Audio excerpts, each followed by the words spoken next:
हर Thursday ਨੂੰ ਆਪਾਂ 7 ਤੋਂ 8 ਦਾ ਜੋ ਪ੍ਰੋਗਰਾਮ ਪੰਥਕ ਮਸਲੇ ਪੰਥਕ ਮੁੱਦੇ ਸਿੱਖ ਕੌਮ ਦੇ ਮੁੱਦੇ ਜਾਂ ਪਿੱਛੇ ਭਾਰਤ ਦੇ ਵਿੱਚ ਜੋ ਵੀ ਮੁੱਦੇ ਹੁੰਦੇ ਨੇ ਜਾਂ ਇੱਥੇ ਹੁੰਦੇ ਨੇ ਆਪਾਂ ਉਹਨਾਂ 'ਤੇ ਵਿਚਾਰ ਕਰਦੇ ਹਾਂ ਚਰਚਾ ਕਰਦੇ ਹਾਂ ਤਾਂ ਕਿ ਆਪਣੇ ਜਿਹੜੇ ਦਰਸ਼ਕ ਨੇ ਉਹਨਾਂ ਨੂੰ ਹੋਰ ਜਾਣਕਾਰੀ ਉਹਦੇ ਬਾਰੇ ਮਿਲ ਸਕੇ। ਸੋ ਜਿਸ ਤਰ੍ਹਾਂ ਸੰਗਤ ਟੈਲੀਵਿਜ਼ਨ ਦਰਸ਼ਕੋ ਜਿੱਦਾਂ ਤੁਸੀਂ ਪਹਿਲਾਂ ਜਾਣਦੇ ਜੇ ਕਿ ਤੁਸੀਂ ਕਿਸ ਤਰ੍ਹਾਂ ਅਮਰੀਕਾ ਕੈਨੇਡਾ ਯੂਰਪ UK ਦੇ ਪਿਛੇ ਦੇਸ਼ ਪੰਜਾਬ ਜਾਂ ਹੋਰ ਏਸ਼ੀਅਨ ਕੰਟਰੀਆਂ ਇਸ ਨੂੰ ਸੁਣਿਆ ਜਾ ਰਿਹਾ ਆ। ਜੋ ਸੰਗਤ ਟੈਲੀਵਿਜ਼ਨ 7 ਦਿਨ ਗੁਰਬਾਣੀ ਦੇ ਪ੍ਰੋਗਰਾਮ ਦੇ ਕੇ ਸੰਗਤਾਂ ਨੂੰ ਜੋੜ ਰਿਹਾ ਆਪਣੇ ਨਾਲ ਔਰ ਜੋ ਗੁਰੂ ਮਹਾਰਾਜ ਦਾ ਐਡਾ ਵੱਡਾ ਖਜ਼ਾਨਾ ਆ ਸਾਡੇ ਕੋਲੋਂ ਉਸ ਖਜ਼ਾਨੇ ਨੂੰ ਦੁਨੀਆ ਦੇ ਨਾਲ ਸ਼ੇਅਰ ਕਰ ਰਿਹਾ ਆ ਦੁਨੀਆ ਦੇ ਵਿੱਚ ਵੰਡ ਰਿਹਾ ਆ। ਆਓ ਆਪਾਂ ਸਾਰੇ ਸੰਗਤ ਟੈਲੀਵਿਜ਼ਨ ਦਾ ਇੱਕ ਹਿੱਸਾ ਬਣੀਏ ਇਹਦੇ ਵਿੱਚ ਆਪਾਂ ਆਪਣਾ ਯੋਗਦਾਨ ਪਾਈਏ ਤਾਂ ਕਿ ਸੰਗਤ ਟੈਲੀਵਿਜ਼ਨ ਹੋਰ ਤਰੱਕੀ ਕਰ ਸਕੇ ਅਤੇ ਇਸ ਤਰ੍ਹਾਂ ਦੇ ਜੋ ਮੁੱਦੇ ਨੇ ਉਹਨਾਂ ਨੂੰ ਚੁੱਕਿਆ ਜਾ ਸਕੇ ਅਤੇ ਸੰਗਤ ਟੈਲੀਵਿਜ਼ਨ ਇੱਕ ਵੱਡਾ ਪਲੇਟਫਾਰਮ ਸਿੱਖ ਕੌਮ ਦਾ ਪੰਥ ਦਾ ਪੰਜਾਬ ਦਾ ਜਾਂ ਭਾਰਤ ਦਾ ਬਣ ਕੇ ਹੋਰ ਤਰੱਕੀ ਕਰੇ। ਮੇਰੇ ਨਾਲ ਅੱਜ ਅਸੀਂ ਆਪਾਂ ਕਿਸਾਨ ਮੁੱਦਿਆਂ 'ਤੇ ਗੱਲ ਕਰਾਂਗੇ। ਕਿਸਾਨ ਮੁੱਦੇ ਜਿਹੜੇ ਨੇ ਜਾਂ ਕਿਸਾਨ ਸੰਘਰਸ਼ ਕਹਿ ਲਓ ਜਾਂ ਕਿਸਾਨ ਰੈਲੀ ਕਹਿ ਲਓ ਇਹ ਜੋ ਕਿਸਾਨ ਸੰਘਰਸ਼ ਆ ਇਹ ਪਹਿਲੀ ਵਾਰਾਂ 'ਤੇ ਹੋਇਆ ਨਹੀਂ ਕਿਉਂਕਿ ਕਿਸਾਨ ਪਿਛਲੇ ਤਕਰੀਬਨ 70 ਸਾਲ ਤੋਂ ਹੀ ਇਹ ਸੰਘਰਸ਼ ਵਿਚਾਰੇ ਕਰਦੇ ਆਏ ਨੇ ਕਦੇ ਉਹਨਾਂ ਨੂੰ ਇਨਸਾਫ ਮਿਲਿਆ ਨਹੀਂ। ਉਹਨਾਂ ਦੀ ਜੋ ਆਪ ਪ੍ਰੋਡਕਟ ਤਿਆਰ ਕਰਦੇ ਨੇ ਉਹਨਾਂ ਨੂੰ ਕਦੇ ਵੀ ਉਹਨਾਂ ਨੇ ਆਪਣੇ ਪ੍ਰੋਡਕਟ ਦੀ ਜਾਂ ਆਪਣੇ ਜਿਹੜੀ ਜਿਣਸ ਆ ਉਹਦੀ ਕਦੇ ਵੀ ਉਹਨਾਂ ਨੇ ਪ੍ਰਾਈਸ ਤੈਅ ਨਹੀਂ ਕੀਤੀ। ਹਮੇਸ਼ਾ ਦਿੱਲੀ ਸਰਕਾਰ ਨੇ ਉਹਨਾਂ ਦੀਆਂ ਪ੍ਰਾਈਸਾਂ ਤੈਅ ਕਰਦੀ ਆ। ਦੇਖੋ ਬੜਾ ਵੱਡਾ ਧੱਕਾ ਆ ਇੱਕ ਇਨਸਾਨੀਅਤ ਦੇ ਨਾਤੇ ਇੱਕ ਮਨੁੱਖਤਾ ਦੇ ਨਾਤੇ ਕਿ ਜੋ ਵਿਚਾਰੇ ਇੰਨਾ ਕੁਝ ਗਰੋ ਕਰਦੇ ਨੇ ਪੈਦਾ ਕਰਦੇ ਨੇ ਉਹਨਾਂ ਦੀ ਜਿਹੜੀ ਪ੍ਰਾਈਸ ਆ ਉਹ ਦਿੱਲੀ ਸਰਕਾਰ ਉਹਨਾਂ ਦੀ ਉਹ ਫਿਕਸ ਕਰਦੀ ਆ ਚਾਹੇ ਉਹਨਾਂ ਨੂੰ ਥੋੜ੍ਹੀ ਦੇ ਦੇ ਚਾਹੇ ਬਹੁਤੀ ਦੇ ਦੇ। ਕਈ ਵਾਰ ਇਹਦੇ ਖਿਲਾਫ ਉਹਨਾਂ ਨੇ ਇਹ ਮੁਜ਼ਾਹਰੇ ਕੀਤੇ ਨੇ ਪਰ ਜੋ ਹੁਣ ਤਾਂ ਦਿੱਲੀ ਦੀ ਸਰਕਾਰ ਨੇ ਇੱਕ ਮਤਲਬ ਐਡਾ ਵੱਡਾ ਧੱਕਾ ਕੀਤਾ ਕਿ ਕਈ ਕਾਨੂੰਨ ਇਹੋ ਜਿਹੇ ਬਣਾ ਦਿੱਤੇ ਜਿਹੜੇ ਕਿ ਕਾਰਪੋਰੇਟ ਘਰਾਣਿਆਂ ਨੂੰ ਸਿਰਫ ਫਾਇਦਾ ਦੇਣ ਵਾਸਤੇ ਅਤੇ ਭਾਰਤ ਦੀ ਸਾਰੀ ਜਿੰਨੀ ਵੀ ਛੋਟੀ ਕਿਸਾਨੀ ਉਹਨੂੰ ਮਾਰਨ ਵਾਸਤੇ ਉਹਨੂੰ ਖ਼ਤਮ ਕਰਨ ਵਾਸਤੇ ਉਹ ਕੋਆਪਰੇਟ ਘਰਾਣਿਆਂ ਨੂੰ ਉਹਦੇ ਵੱਧ ਤੋਂ ਵੱਧ ਫਾਇਦੇ ਦਿੱਤੇ ਜਾਣ ਅਤੇ ਕਿਸਾਨੀ ਨੂੰ ਖ਼ਤਮ ਕੀਤਾ ਜਾਵੇ ਅਤੇ ਕਿਸਾਨੀ ਨੂੰ ਜਿਹੜੇ ਕਿਸਾਨ ਅੱਜ ਆਪਣੀਆਂ ਵਿਚਾਰੇ ਜ਼ਮੀਨਾਂ ਜੋਤ ਕੇ ਜਾਂ ਜ਼ਮੀਨਾਂ ਵਾਹ ਕੇ ਆਪਣਾ ਗੁਜ਼ਾਰਾ ਕਰਦੇ ਨੇ ਉਹਨਾਂ ਨੂੰ ਦਿਹਾੜੀਦਾਰ ਜਾਂ ਮਜ਼ਦੂਰ ਬਣਾ ਕੇ ਰੱਖਣਾ ਚਾਹੁੰਦੀ ਆ। ਸੋ ਇਸ ਤਰ੍ਹਾਂ ਇਹ ਜੋ 3 ਕਾਨੂੰਨ ਲਿਆਂਦੇ ਨੇ ਉਹਨਾਂ 3 ਕਾਨੂੰਨਾਂ 'ਤੇ ਕਿਸਾਨ ਅੱਜ ਡਟੇ ਹੋਏ ਨੇ। ਸਿਰਫ ਪੰਜਾਬ ਦਾ ਹੀ ਕਿਸਾਨ ਨਹੀਂ ਇਹਦੇ ਖਿਲਾਫ ਗੱਲ ਕਰ ਰਿਹਾ ਪੂਰੇ ਭਾਰਤ ਦਾ ਕਿਸਾਨ ਅੱਜ ਜਾਗ ਚੁੱਕਾ ਆ ਔਰ ਪੂਰੇ ਭਾਰਤ ਦੇ ਕਿਸਾਨ ਨੇ ਜਿਸ ਤਰ੍ਹਾਂ ਕਿ ਅੱਜ ਮਤਲਬ ਪੰਜਾਬ ਦੇ ਕਿਸਾਨਾਂ ਦੀ ਗੱਲ ਕੀਤੀ ਆ ਪੰਜਾਬ ਦੇ ਸਿੱਖਾਂ ਦੀ ਗੱਲ ਕੀਤੀ ਆ ਉਹ ਇੱਕ ਬੜੀ ਵੱਡੀ ਇੱਕ ਸਿੱਖ ਕੌਮ ਦੀ ਜਿੱਤ ਆ ਕਿ ਕਿਸ ਤਰ੍ਹਾਂ ਇਹ ਬੜੀ ਮੁੱਦਤਾਂ ਤੋਂ ਬਾਅਦ ਫਿਰ ਭਾਰਤ ਦੇ ਲੋਕਾਂ ਨੇ ਇੱਕ ਉਹਨਾਂ ਨੂੰ ਹਲੂਣਾ ਦਿੱਤਾ ਆ ਭਾਰਤ ਦੇ ਲੋਕਾਂ ਨੂੰ। ਜਿਸ ਤਰ੍ਹਾਂ ਕਿ ਆਜ਼ਾਦੀ ਤੋਂ ਲੈ ਕੇ ਚਾਹੇ ਕਿਸੇ ਵੀ ਖਿੱਤੇ ਦੇ ਵਿੱਚ ਭਾਰਤ ਨੂੰ ਲੋੜ ਪੈਂਦੀ ਆ ਚਾਹੇ ਸਰਹੱਦਾਂ 'ਤੇ ਲੋੜ ਪੈਂਦੀ ਆ ਚਾਹੇ ਕਿਸਾਨੀ ਦੇ ਮੁੱਦੇ ਦੇ ਉੱਤੇ ਚਾਹੇ ਆਪਣਾ ਫੂਡ ਦੇ ਉੱਤੇ ਉਹਨਾਂ ਨੇ ਹਮੇਸ਼ਾ ਅੱਗੇ ਵੱਧ ਕੇ ਪੰਜਾਬ ਦੇ ਕਿਸਾਨਾਂ ਨੇ ਉਸ ਦੇ ਵਿੱਚ ਹਿੱਸਾ ਲਿਆ ਆ। ਸੋ ਅੱਜ ਵੀ ਜਿਹੜੇ ਪੰਜਾਬ ਆ ਜਾਂ ਸਿੱਖ ਕੌਮ ਆ ਉਹ ਵੀ ਇੱਕ ਆਪਣੀ ਜਿਹੜਾ ਬੜਾ ਵੱਡਾ ਯੋਗਦਾਨ ਪਾ ਰਹੀ ਆ ਭਾਰਤ ਦੀ ਤਰੱਕੀ ਦੇ ਵਿੱਚ। ਸੋ ਹਰ ਥਾਂ 'ਤੇ ਜਿੱਥੇ ਇੰਨਾ ਵੱਡਾ ਆਪਣਾ ਯੋਗਦਾਨ ਪਾ ਰਹੀ ਹੋਵੇ ਅਤੇ ਜਿਸ ਤਰ੍ਹਾਂ ਇਹਨਾਂ ਮੁੱਦਿਆਂ ਦੇ ਖਿਲਾਫ ਅੱਜ ਲੜਨ ਵਾਸਤੇ ਵੀ ਅੱਜ ਪੰਜਾਬ ਦੇ ਲੋਕ ਹੀ ਅੱਗੇ ਆਏ ਨੇ। ਸੋ ਸਾਰੇ ਹੀ ਪੰਜਾਬ ਦੇ ਲੋਕਾਂ ਦਾ ਧੰਨਵਾਦ ਕਰ ਰਹੇ ਨੇ। ਸਾਰੇ ਜਿੰਨੇ ਵੀ ਛੋਟੇ ਕਿਸਾਨ ਸੀਗੇ ਮਜ਼ਦੂਰ ਸੀਗੇ ਸਾਰੇ ਭਾਰਤ ਵਾਸੀ ਅੱਜ ਜਾਗ ਚੁੱਕੇ ਨੇ ਅਤੇ ਉਹ ਉਹਨਾਂ ਦਾ ਧੰਨਵਾਦ ਕਰਦੇ ਨੇ ਕਿ ਤੁਸੀਂ ਵੀ ਸਾਡੇ ਹੱਕਾਂ ਬਾਰੇ ਸਾਨੂੰ ਜਗਾਇਆ। ਅਤੇ ਇਹਨਾਂ ਬਾਰੇ ਆਪਾਂ ਅੱਜ ਗੱਲਬਾਤ ਕਰਾਂਗੇ ਸਰਦਾਰ ਦਵਿੰਦਰਜੀਤ ਸਿੰਘ ਜੀ ਜਿਹਨੂੰ ਆਪ ਬੜੀ ਚੰਗੀ ਤਰ੍ਹਾਂ ਜਾਣਦੇ ਜੇ ਕਿ ਸਿੱਖ ਫੈਡਰੇਸ਼ਨ ਦਾ ਜਿਸ ਤਰ੍ਹਾਂ ਇਹ ਕਾਰਜ ਕਰਦੇ ਨੇ ਬੜਾ ਵੱਡਾ ਯੋਗਦਾਨ ਉਹਦੇ ਵਿੱਚ ਪਾ ਰਹੇ ਨੇ। ਅਤੇ ਨਾਲ ਸਾਡੇ ਬੈਠੇ ਨੇ ਹਰਵਿੰਦਰ ਸਿੰਘ ਜੀ ਜੋ ਮਤਲਬ ਸੋਸ਼ਲ ਐਕਟੀਵਿਟੀਜ਼ ਦੇ ਵਿੱਚ ਕਾਫੀ ਮਸ਼ਹੂਰ ਨੇ। ਉਹਨਾਂ ਦੇ ਵਿਚਾਰ ਵੀ ਸੁਣਾਂਗੇ ਕਿਸਾਨ ਸੰਘਰਸ਼ ਦੇ ਬਾਰੇ ਦੇ ਵਿੱਚ। ਸੋ ਪਹਿਲਾਂ ਮੈਂ ਸਰਦਾਰ ਦਵਿੰਦਰਜੀਤ ਸਿੰਘ ਹੋਣਾ ਕੋਲ ਆਵਾਂਗਾ ਉਹਨਾਂ ਨੂੰ ਪੁੱਛਾਂਗਾ ਕਿ ਇਹ ਜੋ ਪਿਛਲੇ ਵੀਕਾਂ ਦੇ ਵਿੱਚ ਜਿੱਥੇ ਭਾਰਤ ਦੇ ਵਿੱਚ ਤਾਂ ਕਾਫੀ ਵੱਡਾ ਮੁਜ਼ਾਹਰਾ ਹੋ ਰਿਹਾ ਉਹਦੇ ਨਾਲ ਵਿਦੇਸ਼ਾਂ ਦੀ ਧਰਤੀ ਦੇ ਉੱਤੇ ਵੀ ਪਾਰਲੀਮੈਂਟਾਂ ਦੇ ਵਿੱਚ ਹਰ ਕੰਟਰੀ ਦੇ ਵਿੱਚ ਇਹਦੀ ਗੂੰਜ ਜਿਹੜੀ ਆ ਉਹ ਸੁਣਾਈ ਦੇ ਰਹੀ ਆ ਜਿਸ ਤਰ੍ਹਾਂ ਇੱਥੇ ਤਨ ਮਨਜੀਤ ਸਿੰਘ ਢੇਸੀ ਨੇ ਵੀ ਪਿਛਲੀ ਵਾਰ ਵੀ ਅਸੀਂ ਗੱਲ ਕੀਤੀ ਸੀਗੀ ਕਿ ਕਿਸ ਤਰ੍ਹਾਂ ਇੱਥੋਂ ਦੇ ਪ੍ਰਾਈਮ ਮਿਨਿਸਟਰ ਨੂੰ ਇਹ ਸਵਾਲ ਖੜੇ ਕੀਤੇ ਤੇ ਪ੍ਰਾਈਮ ਮਿਨਿਸਟਰ ਨੇ ਜਿਸ ਤਰ੍ਹਾਂ ਸਵਾਲਾਂ ਦੇ ਜਵਾਬ ਦਿੱਤੇ। ਭਾਈ ਦਵਿੰਦਰਜੀਤ ਸਿੰਘ ਤੁਹਾਨੂੰ ਉਹਨਾਂ ਬਾਰੇ ਐਕਸਪਲੇਨ ਕਰਨਗੇ ਤੇ ਫਿਰ ਆਪਾਂ ਅਗਲੇ ਮੁੱਦਿਆਂ 'ਤੇ ਚੱਲਾਂਗੇ ਕਿ ਜਿਸ ਤਰ੍ਹਾਂ ਫੋਰਨ ਸੈਕਟਰੀ ਤੇ ਹੋਰ ਬੋਰਿਸ ਜੌਨਸਨ ਵੀ ਹਿੰਦੁਸਤਾਨ ਜਾ ਰਿਹਾ, ਦੇਖੋ ਕੀ ਇਹਨਾਂ ਦੇ ਹੱਲ ਨਿਕਲਦੇ ਨੇ। ਸੋ ਭਾਈ ਦਵਿੰਦਰ ਸਿੰਘ, ਤੁਸੀਂ ਕਿਸ ਤਰ੍ਹਾਂ ਜਾਣਦੇ ਜੇ ਜਿਸ ਤਰ੍ਹਾਂ ਤਨ ਮਨਜੀਤ ਸਿੰਘ ਢੇਸੀ ਨੇ ਆਪਣਾ ਇਹਨਾਂ ਬਾਰੇ ਪਿਛਲੇ ਵੀਕ ਵੀ ਆਪਾਂ ਇਸ ਬਾਰੇ ਜ਼ਿਕਰ ਕੀਤਾ ਸੀਗਾ, ਕਿਸ ਤਰ੍ਹਾਂ ਸੰਗਤਾਂ ਨੂੰ ਹੋਰ ਜਾਣਕਾਰੀ ਦੇਣਾ? ਵਾਹਿਗੁਰੂ ਜੀ ਕਾ ਖਾਲਸਾ, ਵਾਹਿਗੁਰੂ ਜੀ ਕੀ ਫਤਿਹ। ਭਾਈ ਜਦੋਂ ਆਪਾਂ ਪਿਛਲੇ ਹਫ਼ਤੇ ਗੱਲ ਕੀਤੀ ਸੀ, ਆਪਾਂ ਇਹ ਕਿਹਾ ਸੀ ਵੀ ਪ੍ਰਾਈਮ ਮਿਨਿਸਟਰਸ ਕੁਐਸਚਨਸ ਪਿਛਲੇ ਵੈਨਸਡੇ ਜੀ ਜਦੋਂ ਤਨ ਮਨਜੀਤ ਸਿੰਘ ਢੇਸੀ ਨੇ ਸਵਾਲ ਪਾਇਆ ਸੀ ਜੀ ਵੀ ਜਿਹੜੇ ਲੋਕ ਦਿੱਲੀ ਨੂੰ ਜਾ ਰਹੇ ਸੀ ਉਹਨਾਂ ਨੇ ਰੋਡਾਂ ਬਲੌਕ ਕੀਤੀਆਂ, ਟੇਅਰ ਗੈਸ ਚਲਾਇਆ ਗਿਆ, ਵੋਟ ਕੈਨਨ ਵਰਤੇ ਗਿਆ, ਉੱਥੇ ਬੈਟਨਾਂ ਨਾਲ ਉਹਨਾਂ ਨੂੰ ਕੁੱਟਿਆ ਜੀ, ਵੀ ਉਹੋ ਹੀ ਸਿੱਖ ਉਹ ਪੁਲਿਸ ਅਫਸਰ ਨੂੰ ਲੰਗਰ ਛਕਾਉਂਦੇ ਸੀ ਜੀ। ਤਾਂ ਮੈਂ ਪ੍ਰਧਾਨ ਮੰਤਰੀ ਨੂੰ ਪੁੱਛਣਾ ਚਾਹੁੰਦਾ ਵੀ ਉਹਨਾਂ ਨੇ ਇੰਡੀਆ ਨਾਲ ਕੀ ਗੱਲਬਾਤ ਕੀਤੀ ਵੀ ਜਿਹੜਾ ਉਹਨਾਂ ਪ੍ਰੋਟੈਸਟਰਾਂ ਦਾ ਵੀ ਟ੍ਰੀਟਮੈਂਟ ਹੋਇਆ ਜੀ। ਤਾਂ ਜਦੋਂ ਪ੍ਰਧਾਨ ਮੰਤਰੀ ਨੇ ਇੰਡੀਆ ਪਾਕਿਸਤਾਨ ਦੀ ਗੱਲ ਕਰਤੀ, ਮੈਨੂੰ ਲੱਗਦਾ ਉੱਥੇ ਕੋਈ ਪੋਲੀਟੀਸ਼ੀਅਨ ਨਹੀਂ ਹੋਣਾ ਪਾਰਲੀਮੈਂਟ 'ਚ ਜਿਹਨੂੰ ਇਹ ਸੋਚਣ ਪਤਾ ਨਹੀਂ ਕੀ ਪ੍ਰਧਾਨ ਮੰਤਰੀ ਨੂੰ ਹੋ ਗਿਆ, ਇਹਨਾਂ ਸਵਾਲ ਦਾ ਜਵਾਬ ਹੀ ਨਹੀਂ ਦਿੱਤਾ ਜੀ, ਕਿਉਂਕਿ ਬਹੁਤ ਕਲੀਅਰਲੀ ਇਹ ਸਾਰੀਆਂ ਚੀਜ਼ਾਂ ਤਨ ਮਨਜੀਤ ਸਿੰਘ ਨੇ ਪਹਿਲਾਂ ਕਹਿ ਹਟੀਆਂ ਸੀ। ਕੋਈ ਪਾਕਿਸਤਾਨ ਦਾ ਨਾਂ ਨਹੀਂ ਸੀ, ਕੋਈ ਕਸ਼ਮੀਰ ਦਾ ਨਾਂ ਨਹੀਂ ਸੀ, ਸਿਰਫ ਸੀ ਜਿਹੜੇ ਲੋਕ ਦਿੱਲੀ ਨੂੰ ਜਾ ਰਹੇ ਸੀ ਜੀ। ਹੁਣ ਭਾਈ ਦੇਖੋ, ਜੇ ਆਪਾਂ 25 ਤਰੀਕ ਤੋਂ ਅੱਜ ਤੱਕ ਦੇਖੀਏ 23 ਦਿਨ ਆ ਜੀ, 25 ਤਰੀਕ ਉਹਨਾਂ ਨੇ ਚਾਲੇ ਪਾਤੇ ਸੀ ਹਾਂਜੀ ਇਹ ਪ੍ਰੋਟੈਸਟ ਵਿੱਚ ਜੀ। ਤਾਂ ਉਹਦੇ ਵਿੱਚ ਕੀ ਹੋਇਆ ਵੀ ਜਿਹੜੀ ਤਨ ਮਨਜੀਤ ਨੇ ਇੱਕ ਚਿੱਠੀ ਪਾਈ ਸੀ, ਉਹਦੇ ਵਿੱਚ 36 MP ਸੀਗੇ ਜੀ, ਵੱਖਰੇ ਵੱਖਰੇ ਪਾਰਟੀ, ਮੇਨਲੀ ਲੇਬਰ ਦੇ ਸੀ, ਕੰਜ਼ਰਵੇਟਿਵ ਵਾਲੇ ਵੀ ਸੀ, ਸਕਾਟਿਸ਼ ਨੈਸ਼ਨਲ ਪਾਰਟੀ ਵਾਲੇ ਸੀ, ਲਿਬਰਲ ਵੀ ਸੀ ਜੀ। ਤਾਂ ਉਹ 36 ਨੇ ਸਿਰਫ 2-3 ਦਿਨਾਂ ਵਿੱਚ ਸਾਈਨ ਕੀਤੇ ਸੀ ਜੀ। ਤਾਂ ਬਹੁਤ MP ਸੀਗੇ ਜਿਹੜੇ ਸਾਈਨ ਨਹੀਂ ਕਰ ਸਕਦੇ। ਮੈਂ ਉਹੀ ਸਮਝਾਉਣਾ, ਜਿਹੜੇ ਕੋਈ ਸਰਕਾਰ ਦੇ ਮਿਨਿਸਟਰ ਹੁੰਦੇ ਜੀ, ਨਹੀਂ ਤਾਂ ਸ਼ੈਡੋ ਮਿਨਿਸਟਰ ਜਿੱਦਾਂ ਪ੍ਰੀਤ ਕੌਰ ਗਿੱਲ ਦੇ ਉਹਦੇ ਦਸਤਖਤ ਹੋ ਨਹੀਂ ਸਕਦੇ ਜੀ, ਬਿਕਾਜ਼ ਉਹ ਗਿਣਿਆ ਜਾਂਦਾ, ਉਹ ਪ੍ਰੋਟੋਕਾਲ ਹੁੰਦਾ ਜੀ। ਜਦੋਂ ਤਨ ਮਨਜੀਤ ਸਿੰਘ ਨੇ ਚਿੱਠੀ ਪਾਈ ਸੀ, ਉਹ ਕਹਿੰਦਾ ਜਿਹੜੇ ਨਹੀਂ ਸਾਈਨ ਕਰਦੇ ਤੁਸੀਂ ਆਪਣੇ ਤੌਰ ਤੇ ਚਿੱਠੀਆਂ ਪਾਓ, ਜਿੱਦਾਂ ਪ੍ਰੀਤ ਕੌਰ ਗਿੱਲ ਨੇ ਕੱਢੀ ਹੈ ਚਿੱਠੀ ਜੀ। ਹੁਣ ਦੇਖੋ, ਇੰਡੀਆ ਸਰਕਾਰ ਨੂੰ ਇੱਕ ਭੁਲੇਖਾ ਹੈ ਵੀ ਇਹ 36 ਆ, ਅਸੀਂ ਕਹਿੰਦੇ 36 ਨਹੀਂ 100 ਤੋਂ ਵੱਧ ਆ ਜੀ, ਤੇ ਕਈ ਮਿਨਿਸਟਰ ਵੀ ਆ ਸਰਕਾਰ ਦੇ ਜੀ।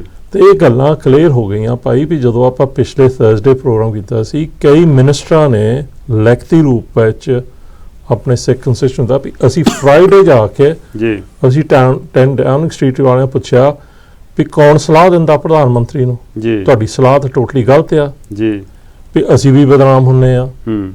ਕਈਆਂ ਨੇ ਚਿੱਠੀਆਂ ਪਾਈਆਂ, ਮੈਂ ਕੰਜ਼ਰਵੇਟਿਵ ਐਮਪੀਆਂ ਦੀ ਗੱਲ ਕਰਦਾ, ਅਸੀਂ ਨਾਂ ਵੀ ਲੈ ਸਕਦੇ, ਅਸੀਂ ਸ਼ਹਿਰ ਦਾ ਵੀ ਨਾਂ ਦੇ, ਪਰ ਅਸੀਂ ਚਾਹੁੰਦੇ ਵੀ ਇੰਡੀਆ ਸਰਕਾਰ ਇਹ ਸੋਚੇ ਵੀ ਜਿਹੜੀ ਸਰਕਾਰ ਨਾਲ ਉਹ ਗੱਲ ਕਰ ਰਿਹਾ ਉਹਨਾਂ ਦੇ MP ਜੀ, ਕਈਆਂ ਨੇ ਕਿਹਾ ਅਸੀਂ ਆਪਾਂ ਹੁਣ ਗੱਲ ਕਰਨੀ ਪਾਈ ਵੀ ਜਿਹੜਾ ਡੋਮਿਨਿਕ ਰਾਬ ਉਹ ਮੰਡੇ ਦਾ ਅੱਜ ਤੱਕ 4 ਦਿਨ ਦਾ ਉੱਥੇ ਵਿਜ਼ਿਟ ਤੇ ਗਿਆ ਆ ਜੀ। ਕਈ MP ਉਹਨੂੰ ਮਿਲੇ ਜਾਣ ਤੋਂ ਪਹਿਲਾਂ, ਕੰਜ਼ਰਵੇਟਿਵ MP ਜੀ, ਤੇ ਇੱਕ ਨੇ ਕਿਹਾ ਵੀ ਤੈਨੂੰ ਪਤਾ ਹੀ ਆ ਮੈਂ ਕਿੱਥੇ ਖੜਾ ਜਦੋਂ ਹਿਊਮਨ ਰਾਈਟਸ ਵਾਇਲੇਸ਼ਨਸ ਦੀ ਗੱਲ ਆ ਜੀ, ਮੇਰੇ ਕੋਲ ਫਾਰਮਰਸ ਨਾਲ ਸਿੰਪਥੀ ਆ, ਤੇ ਜੋ ਕੁਛ BJP ਸਰਕਾਰ ਕਰ ਰਹੀ ਹੈ ਗਲਤ ਕਰ ਰਹੀ, ਇਹ ਫੋਰਨ ਸੈਕਟਰੀ ਨੂੰ ਕੰਜ਼ਰਵੇਟਿਵ MP ਕਹਿ ਰਿਹਾ ਜਾਣ ਤੋਂ ਪਹਿਲਾਂ ਜੀ।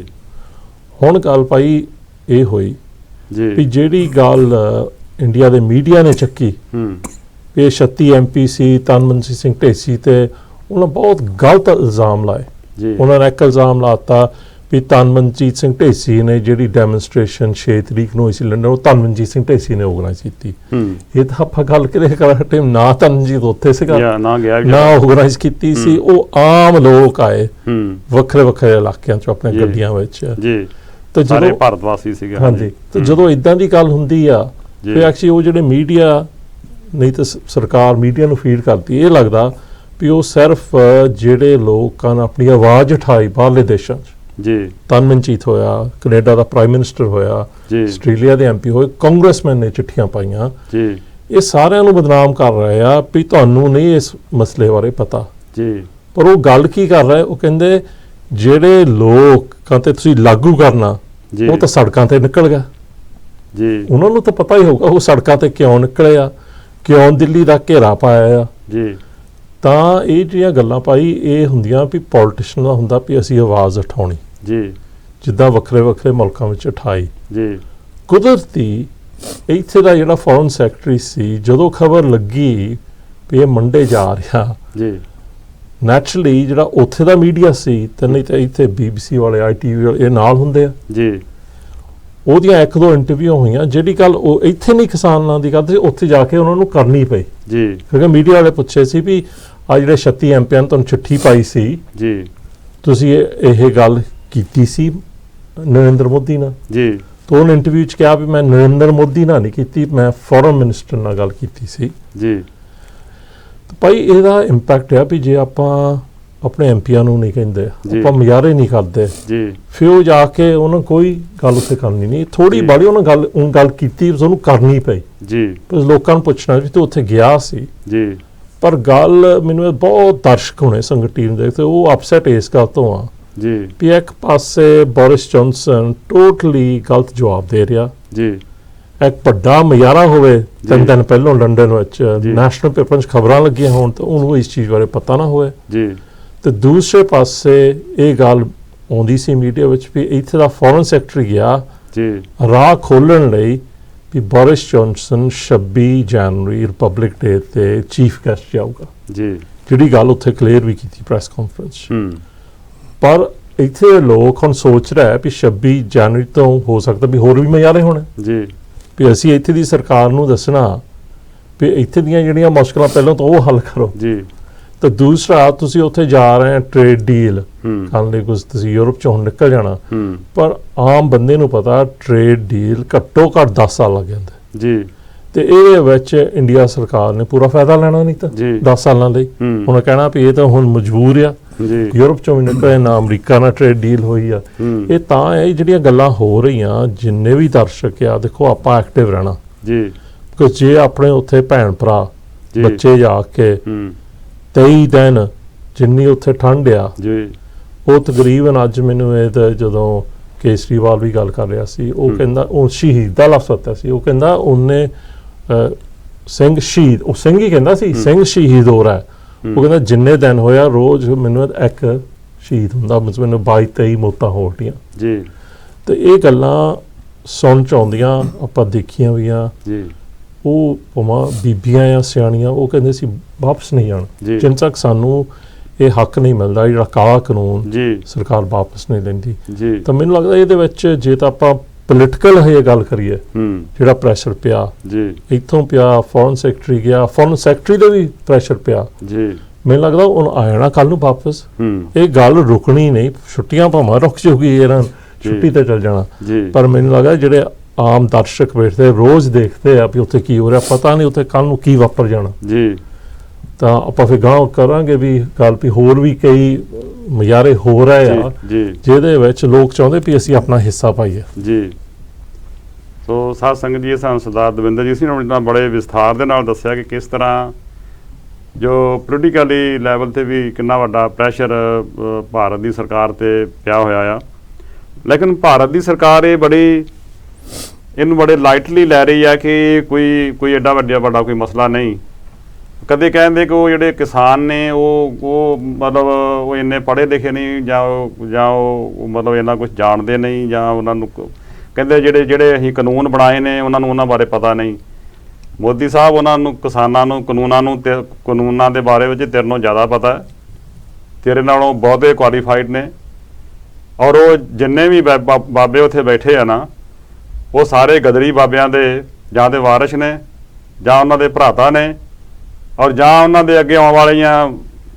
ਨਸਲਾਂ ਦੇ ਵਿੱਚੋਂ ਗਦਰੀ ਬਾਬੇ ਕੌਣ ਸੀਗੇ ਜਿਹੜੇ ਅਮਰੀਕਾ ਤੇ ਕੈਨੇਡਾ ਦੇ ਵਿੱਚ ਵੈਲ ਸੈਟਲਡ ਸੀਗੇ ਔਰ ਭਾਰਤ ਨੂੰ ਆਜ਼ਾਦ ਕਰਾਉਣ ਵਾਸਤੇ ਉੱਥੋਂ ਮੁਹਿੰਮ ਚਲਾ ਕੇ ਤੇ ਗੋਰਿਆਂ ਨੂੰ ਕੱਢਣ ਵਾਸਤੇ ਭਾਰਤ ਗਏ ਸੀਗੇ ਉਹ ਸਾਰੇ ਜਿਹੜੇ ਸਾਰਾ ਦੇਸ਼ ਤੇ ਕਹਿ ਰਿਹਾ ਕਿ ਇਹ ਗਦਰੀ ਬਾਬਿਆਂ ਦੀ ਹੀ ਰੂਹਾਂ ਨੇ ਜਿਹੜੀਆਂ ਇੱਥੇ ਬੈਠੀਆਂ ਨੇ ਪਰ ਤੈਨੂੰ ਉਹ ਦਿਸਦੇ ਨਹੀਂ ਕਿ ਉਹ ਮਤਲਬ ਕਿਸਾਨ ਨੇ ਜਾਂ ਉਹ ਕੌਣ ਨੇ ਕਦੇ ਤੂੰ ਕੁਛ ਕਹਿਣਾ ਕਦੇ ਕੁਛ ਕਹਿਣਾ ਉਹਨਾਂ ਦੀ ਹੱਕੀ ਤੇ ਜਾਇਜ਼ ਮੰਗਾਂ ਮੰਨਣ ਦੀ ਬਜਾਏ ਤੂੰ ਉਹਨਾਂ ਨੂੰ ਇਹਨਾਂ ਇੱਧਰ ਉੱਧਰ ਦੀਆਂ ਗੱਲਾਂ ਮਾਰ ਕੇ ਤਾਂ ਆਪਣਾ ਟਾਈਮ ਜਿਹੜਾ ਉਹ ਗੁਜ਼ਾਰ ਰਹੇ ਜੇ ਉਹ ਗਦਰੀ ਬਾਬੇ ਜਿਹੜੇ ਬੈਠੇ ਨੇ ਨਾ ਉਹਨਾਂ ਦੇ ਵਾਰਸ ਨੇ ਉਹ ਗਦਰੀ ਬਾਬਿਆਂ ਦੇ ਜਿਨ੍ਹਾਂ ਨੇ ਭਾਰਤ ਨੂੰ ਦੇਸ਼ ਨੂੰ ਆਜ਼ਾਦ ਕਰਵਾਇਆ ਔਰ ਆਜ਼ਾਦ ਹੋਣ ਤੋਂ ਬਾਅਦ ਦੇਸ਼ ਦੀਆਂ ਸਰਹੱਦਾਂ ਦੇ ਉਹਨਾਂ ਗਦਰੀ ਬਾਬਿਆਂ ਦੇ ਬੱਚੇ ਬੈਠੇ ਨੇ, ਦੇਸ਼ ਦੀਆਂ ਸਰਹੱਦਾਂ ਦੇ ਰਾਖੀ ਕਰ ਰਹੇ ਨੇ, ਤੇ ਬਾਕੀ ਭਾਰਤ ਵਾਸੀਆਂ ਨੂੰ ਉਹ ਫੂਡ ਦੀ ਜਿਹੜੀ ਹੈ ਨਾ ਉਹ ਜਿਹੜਾ ਕਿਸਾਨ ਆ ਉਹ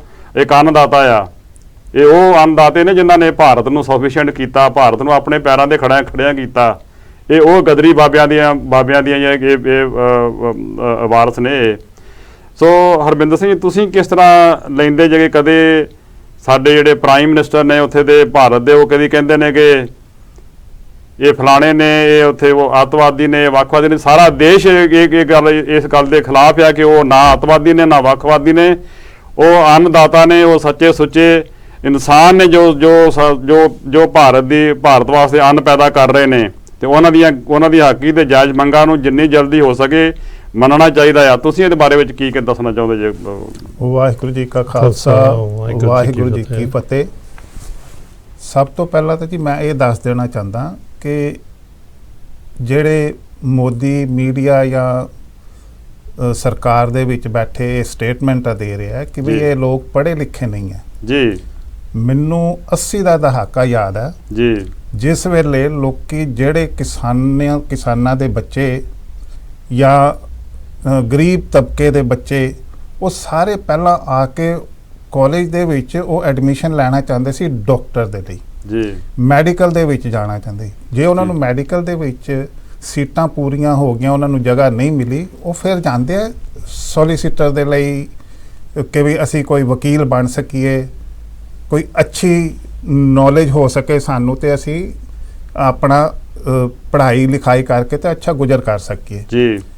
ਪਰ ਅੱਜ ਅਸੀਂ ਦੇਖ ਰਹੇ ਹਾਂ ਕਿ ਬਈ ਇਹ ਕਿੱਥੋਂ ਦੀ ਇਹਨਾਂ ਕੋਲ ਗੱਲਾਂ ਆ ਰਹੀਆਂ ਕਿ ਬਈ ਇਹ ਲੋਕਾਂ ਨੂੰ ਬਦਨਾਮ ਕਰ ਰਹੇ ਕਿ ਇਹ ਪੜ੍ਹੇ ਲਿਖੇ ਨਹੀਂ ਹੈ ਜੀ। ਇਹ ਤੇ ਕੌਮ ਐਸੀ ਪੜ੍ਹੀ ਲਿਖੀ ਹੈ, ਇਹ ਤਾਂ ਮਹਾਰਾਜਾ ਰਣਜੀਤ ਸਿੰਘ ਦੇ ਵੇਲੇ ਤੋਂ ਜੀ ਇਹ ਲੋਕ ਇੰਨੇ ਪੜ੍ਹੇ ਲਿਖੇ ਸੀਗੇ ਕਿ ਉਹ ਅੱਜ ਵੀ ਯਾਦ ਕਰਦੇ ਆ ਕਿ ਵੀ ਮਹਾਰਾਜਾ ਰਣਜੀਤ ਸਿੰਘ ਨੇ ਆਪਣੀ ਪੂਰੀ ਸਟੇਟ ਨੂੰ ਸਭ ਤੋਂ ਪਹਿਲਾਂ ਪੜ੍ਹਾਈ ਲਿਖਾਈ ਦੇ ਲਈ ਉਹਨਾਂ ਨੂੰ ਅੱਗੇ ਕੀਤਾ ਜੀ। ਉਹ ਉਸ ਵੇਲੇ ਜਿਸ ਵੇਲੇ ਲੋਕੀ ਅਨਪੜ੍ਹ ਹੁੰਦੇ ਸੀ, ਲੇਕਿਨ ਉਸ ਸਟੇਟ ਪੰਜਾਬ ਸਟੇਟ ਦੇ ਲੋਕ ਇੰਨੇ ਪੜ੍ਹੇ ਲਿਖੇ ਤੇ ਹਰ ਕਿਸੇ ਨੂੰ ਨੌਲੇਜ ਸੀਗੀ ਕਿ ਵੀ ਅਸੀਂ ਹਿਸਾਬ ਕਿਤਾਬ ਕਿੱਦਾਂ ਕਰਨਾ ਹੈ, ਸਾਨੂੰ ਆਪਣਾ ਨਾਮ ਪੜ੍ਹਾਈ ਲਿਖਾਈ ਉਹਨਾਂ ਨੂੰ ਸਾਰਿਆਂ ਨੂੰ ਆਉਂਦੀ ਸੀ ਜੀ। ਅੱਜ ਇਹ ਸੁਣ ਕੇ ਸਾਨੂੰ ਬੜਾ ਦੁੱਖ ਹੁੰਦਾ ਕਿ ਵੀ ਇਹ ਲੋਕਾਂ ਨੂੰ, ਸਾਡੇ ਕਿਸਾਨਾਂ ਨੂੰ ਅਨਪੜ੍ਹ ਕਹੀ ਜਾਂਦੇ ਆ ਜੀ।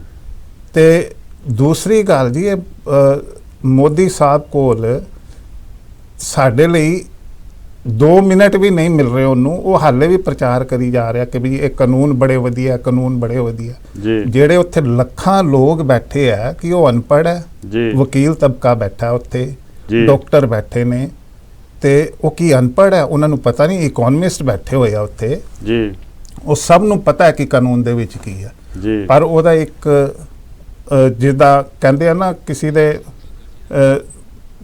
ਮੂੰਹ 'ਚ ਲੱਗ ਜਾਂਦੀ ਹੈ ਗੱਲ ਕਿ ਵੀ ਹੁਣ ਸਾਡੀਆਂ ਗੱਲਾਂ ਸਾਰੀਆਂ ਮੰਨੀ, ਅਸੀਂ ਜੋ ਵੀ ਕਰੀਏ ਲੋਕੀ ਚੁੱਪ ਕਰਕੇ ਬਹਿ ਜਾਂਦੇ, ਅਸੀਂ ਬਿਠਾ ਦਿੰਦੇ ਹਾਂ। ਪਰ ਨਹੀਂ, ਇਦਾਂ ਹੁਣ ਹੋ ਨਹੀਂ ਸਕਦਾ ਜੀ। ਤੇ ਇਹ ਕਿਸਾਨ ਹੁਣ ਉੱਠ ਖੜੇ ਆ, ਇਹਨਾਂ ਨੂੰ ਪਤਾ ਹੈ ਕਿ ਸਾਡੀ ਰੋਜ਼ੀ ਰੋਟੀ ਦਾ ਮਸਲਾ ਹੈ, ਸਾਡੇ ਆਉਣ ਵਾਲੀਆਂ ਪੀੜ੍ਹੀਆਂ ਦਾ ਮਸਲਾ ਹੈ, ਤੇ ਅਸੀਂ ਹੁਣ ਚੁੱਪ ਨਹੀਂ ਬਹਿਣਾ। ਹੁਣ ਇਹ ਜਿਹੜੀ ਲਹਿਰ ਚੱਲੀ ਹੈ, ਇਹ ਇੱਕਦਮ ਉਹਨੂੰ ਸਫਲਤਾ ਲਈ ਖੜੇ ਹੈ, ਉਹ ਬਿਲਕੁਲ ਸਫਲਤਾ ਦੇ ਬਿਲਕੁਲ ਨੇੜੇ ਹੈ।